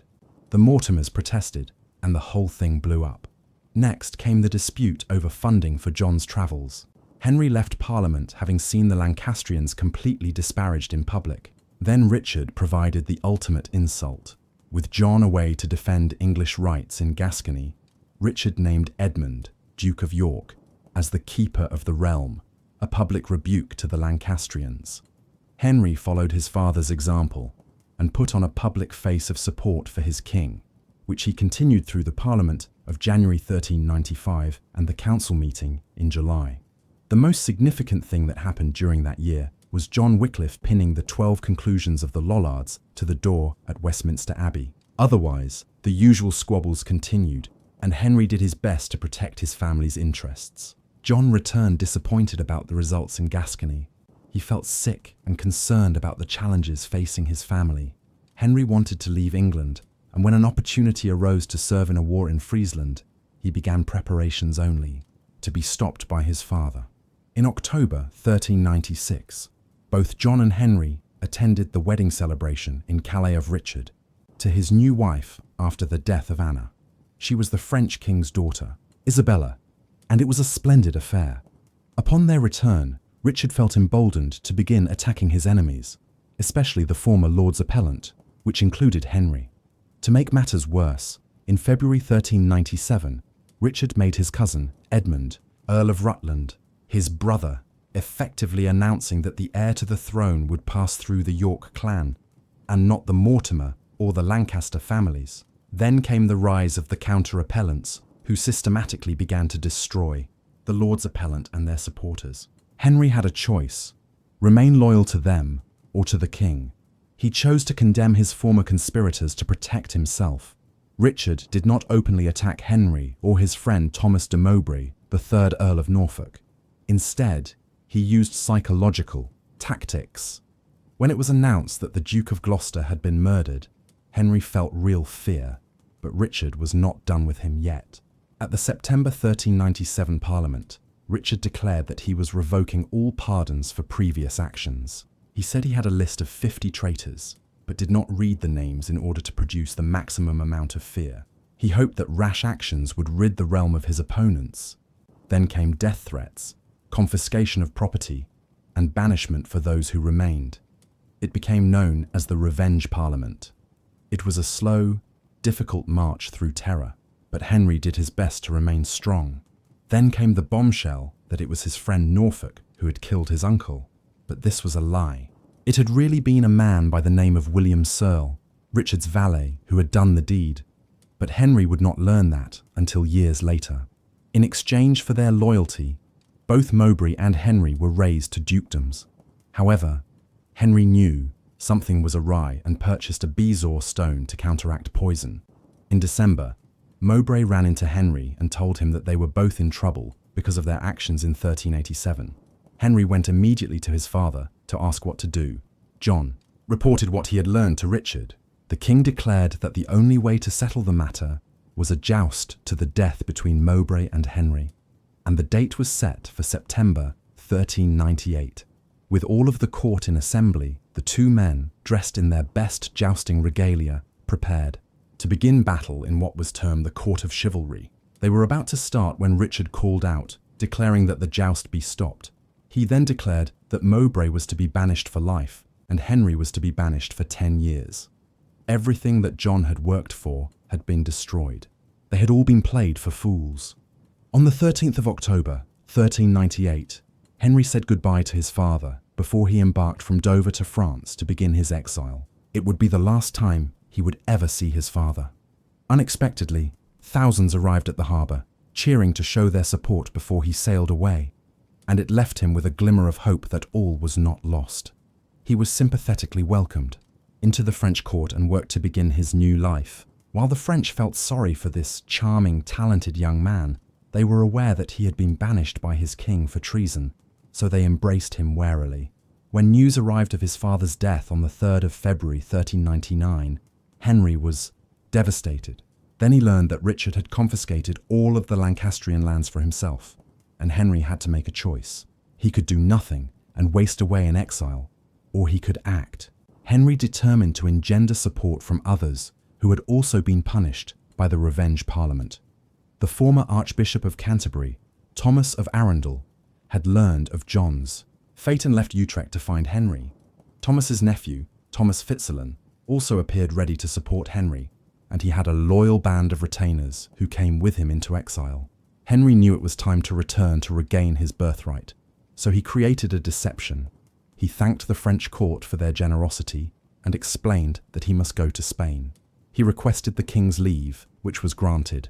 When he departed in July 1399, he headed west to maintain the deception and then turned north, touching the coastline periodically to confuse those trying to stop him from entering England. He landed at Spurn Head and headed to Pontefract Castle, arriving around the 14th of July 1399. From there, he greeted supporters that had been amassing in Doncaster. While all that Henry wanted was the return of his ancestral lands, the moment had come to grab something larger, and it looked like he had the support to do it. However, his allies, especially the Earl of Northumberland and his son Hotspur, demanded he promise them two key things. First, he would not take the throne by force, and second, he had to find a way to disempower Richard. As they moved west, Henry's supporters continued to appear. Richard's followers gave way to Henry's growing army. The king arrived in Wales from Ireland and headed to Carmarthen with his soldiers. Here could have been the decisive moment when Henry had to choose loyalty to the king or treason demanding justice. Yet Richard answered that question by abandoning his army at Carmarthen. Even Richard's adopted brother threw in his support with Henry. The Dukes of Exeter and Surrey, some of the few lords who had remained loyal to the king, met Henry in Chester. They told Henry that Richard was prepared to forgive his past actions in exchange for disbanding his army. Henry smiled, then detained them. Henry's team devised a plan to lure Richard out of his hiding place, and Richard believed the deception. He was captured and taken to Flint Castle, where he refused to eat. Richard was then moved to London because Parliament had been called to meet. When Henry entered London, he asked the mayor what he wanted him to do with Richard and was told to take him to Westminster, so he did. Henry then marched triumphantly through London to St. Paul's Cathedral and prayed at the high altar there. He would need guidance for what was to come next. He then gathered together a team of lawyers to help him determine what he could do now in terms of the deposition of Richard and his legal right of inheritance. It was decided that he would use his dual lineage to King Henry III rather than Edward III to claim the right of inheritance. Then, Richard would have to voluntarily abdicate the throne, signing a document as proof. At first, Richard refused to sign when told this by Henry's representatives. But once he had Henry before him to discuss things, he agreed to sign the document of abdication, only asking if he could have an income sufficient enough to be well maintained. The deed was done. The next day, Parliament met. After all of the legal niceties about birthrights, line of succession, and the nature of Richard's abdication had been addressed, the Parliament proceeded to vote Henry to become king. Then, the Archbishop of York and the soon-to-be reinstated Archbishop of Canterbury walked Henry up to the throne. Henry bent on one knee and prayed before taking his seat. It was a momentous occasion, and England had a new king. His coronation took place on the 13th of October, 1399. One of Henry's first acts was to create a new honorary knighthood, the Order of the Bath, and he proceeded to knight over 50 men. The next day at Parliament, he fulfilled his obligation to his supporters by first repealing the rulings of the Revenge Parliament and reinstating those of the Merciless Parliament. He then declared to the prelates that he would work to address heresy in the realm. He would also use the funds from his Lancastrian holdings to pay for his expenses, at least for now. His goal was to rule as his grandfather, Edward III, had done. Events would play against this hope because of endless funding issues and numerous rebellions against his rule. In the end, he did everything he could to protect his kingdom and to keep his dynasty safe. Many in Parliament assumed it was time to take revenge on those who had enabled Richard's tyranny. While some were brought to justice, most were given leniency, which shocked the members of Parliament. It was during these trials that Henry learned who gave the order to kill his uncle and how he died. The next big question was what to do with Richard. Henry wanted to consult not only with the lawyers, but also with the prelates to determine the best course of action. They decided to remove Richard to Pontefract and keep him under guard for now. For the counter-appellants, they also received the king's mercy. Henry felt pleased by his performance, but he would feel the wrath of his generosity soon enough. Former counter-appellants and their supporters met secretly at Westminster in December to plan a revolt against Henry. Their objective was to assassinate him, the Archbishop of Canterbury, and Henry's 4 sons on the 4th of January, 1400. The plot was foiled when Edward, Richard's adopted brother, dined with his father, the Duke of York, and happened to leave the written version of the plan on the table. When his father discovered it, he confronted his son, and they agreed to betray the plot. Once Henry learned about this, he acted quickly and rounded up the conspirators. In the end, 26 men were beheaded, and 6 received a traitor's death. Some received mercy, including John Ferror, who had saved Henry's life back in 1381. This plot came to be known as Epiphany Rising. It had far-reaching implications, for Henry now realized how naive he had been. He also knew that keeping Richard alive was dangerous. No one knows how Richard died, but we do know that he was dead by the 14th of February, 1400, probably from starvation. Events continued to conspire against Henry's dream of being a just warrior king. The root of much of his troubles over the next 5 years was lack of money. While initially he used his own Lancastrian wealth, that ran out quickly enough. Consecutive parliaments demanded that Henry cut his household expenses and address other excessive expenditures. Just as they blamed bad advisors for the financial shortfalls under Richard, they did the same for Henry, but he allowed new people to be placed in roles of responsibility, even though it meant removing longtime friends from key positions. He also did what he could to cut expenditures, but one thing he would not cut were annuities, as he felt that would be a betrayal of trust. Financial pressures grew as Scotland, Wales, and Ireland rebelled. The French allied themselves with one or more of these countries, threatened to invade Calais, Gascony, or even England, and ran a shipping proxy war known as the Pirates' War to damage British shipping. There were a series of bad harvests and the collapse of the wool trade that led to financial shortfalls and increased commodity prices due to food shortages. He also had to keep up the appearance of a lavish royal court. In addition, the church put pressure on Henry to stamp out heresy. In February 1401, the prelates sent a petition to the king to address the heretic, William Sartre, who had been arrested, tried, and found guilty of heresy. The 1401 Parliament passed the De Heretic Comberendo that authorized the burning of heretics. Sartre met his fate in March 1401, the first person to be burned at the stake in England. The second was John Badby, guilty of Lollardism, who was burned in 1410. The Parliament of 1401 did grant a tax after thoroughly embarrassing Henry about his difficult financial situation, yet the money could not be collected because the tax collectors were attacked, even murdered. People felt Henry had betrayed them by imposing new taxes during peacetime, despite rebellions in Wales and Scotland, as well as numerous French threats. Henry's confessor, Philip Repington, dared to draft a report to Henry that explained just how bad things had become. If the harsh demands of Parliament had not woken Henry to the fact that the world had changed from the warrior king ideal, this report did. Henry took immediate action to begin making changes, becoming more directly involved in the functioning of government and utilizing his family, including his young sons, more directly in managing the realm. He placed his first son, Henry, with Hotspur to address issues in Wales, and his second son, Thomas, in Ireland. While these new efforts helped, Parliament tied his hands by not providing enough money to do the work properly, with Henry's sons' letters back to their father being filled with requests for more money. In addition to all of this chaos, assassination attempts on Henry and rumours that Richard was still alive continued fomenting additional rebellions. For any threat, including military, all Henry could afford were quick incursions to calm things down for a time, as he just did not have the money for more. Soldiers battling rebellions in Scotland and Wales began to grumble about back pay, and Henry's troubles kept multiplying. Henry's main antagonist was a Welsh nobleman, Owain Glendower, or Owain Glyndwr in Welsh, who turned against England, declaring himself Prince of Wales and beginning his rebellion in 1400. Although Henry did his best to control it, he could accomplish little without money.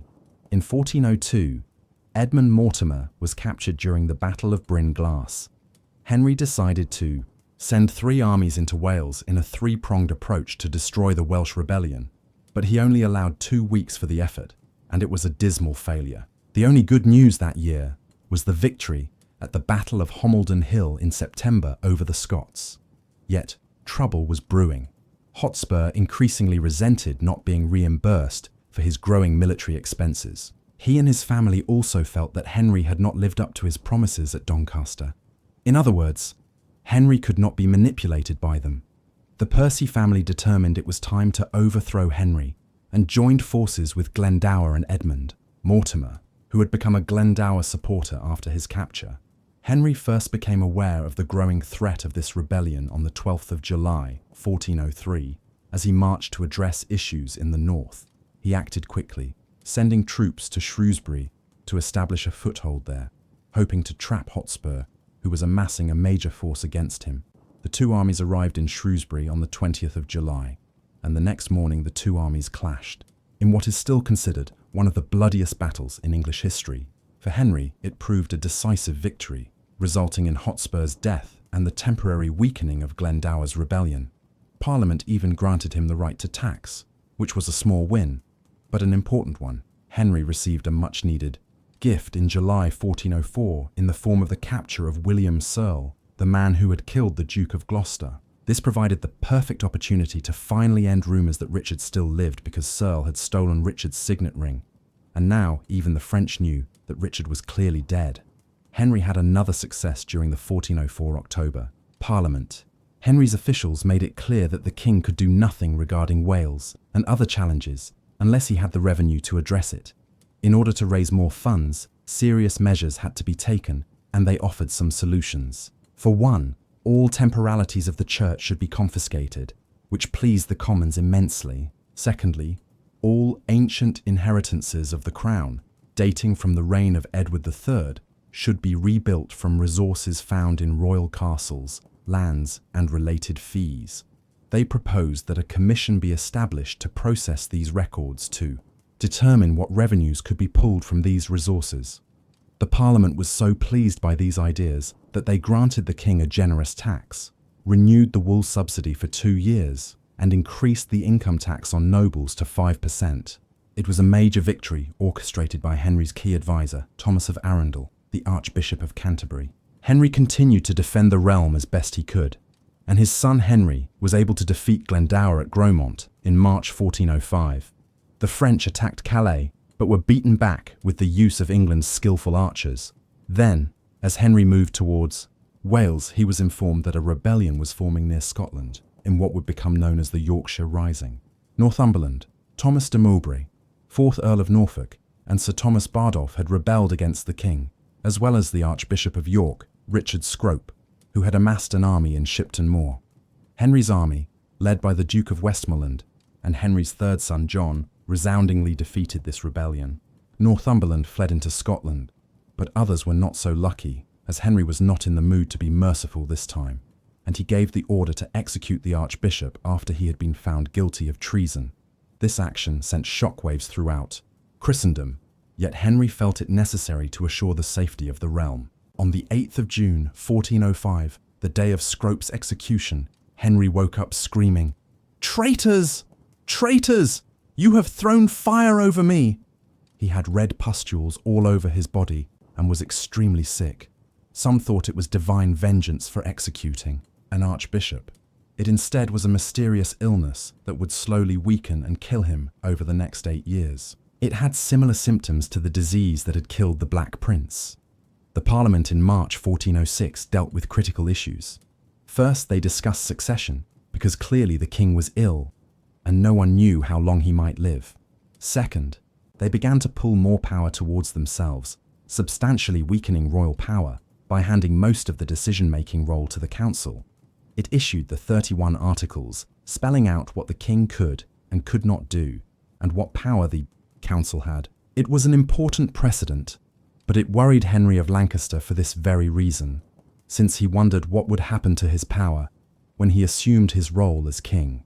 During the debate over taxation, Thomas of Arundel, Henry's chief advisor, pointed out that it was the king who agreed to refrain from expenditures for a year in order to get things back on track. Blaming the king for the financial constraints could no longer apply.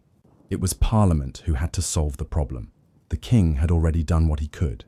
It proved a decisive moment in the changing relationship between the king and his government, yet rebellions continued. Northumberland, however, would not give up. He again raised the standard of rebellion against Henry. On the 15th of February, 1408, the rebellion forces met Henry's army at Bramham Moor and were defeated, with Northumberland killed during the battle. In 1409, Henry's army crushed Glendower's forces at Harlech Castle, and Glendower fled into the hills and disappeared. Family matters and his legacy began to occupy more of Henry's thoughts. One troubling event started in 1410 when his eldest son began to move into the power vacuum, itching to take more control for himself. He even pushed Arundel aside to further this process, and some spoke of deposition. But even so, Henry had kept abreast of events. He chose to intervene when his son and council determined that, to make up the financial shortfall, they would go after the annuities. Henry, throughout his reign, had refused to hurt people who relied on these funds to survive. Now his son had made a grave mistake, and Henry began to reassert himself. He attended the 1411 Parliament, where he stated clearly that he wanted no novelties, meaning he did not want to discuss abdication. He then asked the members of the council to come before the throne and thanked them for their service. What he had just done was dismiss them so he could re-establish control over the government.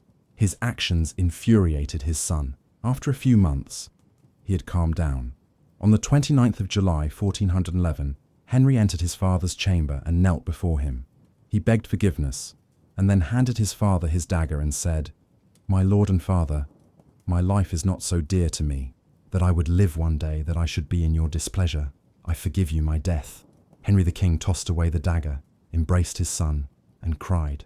Henry attended his final parliament on the 1st of December, 1412, and spent the Christmas holiday in the embrace of his family. It was obvious he was not well. In January, he was taken to Lambeth to receive the best care. Everyone held their breath and wondered when the time would come.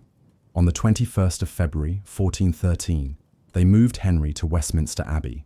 He attempted to make an offering at the shrine of St. Edward the Confessor, but collapsed unconscious. He had wanted to die in Jerusalem, but that was not going to happen now. They picked him up off the floor and moved him into the abbot's chamber. When he awoke, Henry did not recognize where he was, and the chamberlain told him he was in the Jerusalem chamber. He died on the 20th of March, 1413, thinking of the Holy Land.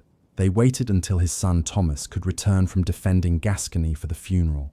Henry was buried on the 18th of June, 1413, in Trinity Chapel in Canterbury Cathedral, as he had requested. He had taken England through a turbulent time, but left the kingdom in better shape than he had found it, and in the capable hands of his eldest son and his brothers. He had achieved what he set out to do, to heal his troubled homeland. What do you think of these remarkable medieval monarchs? Richard the Lionheart's legendary courage, Edward Longshanks' iron determination, and Henry IV's steady wisdom. Do you believe their legacies shaped the very foundation of medieval kingship? Please let us know in the comments section, and in the meantime, thank you very much for watching. May your dreams be filled with the gentle echoes of these noble kings who shaped the destiny of nations. Sweet dreams, dear listeners.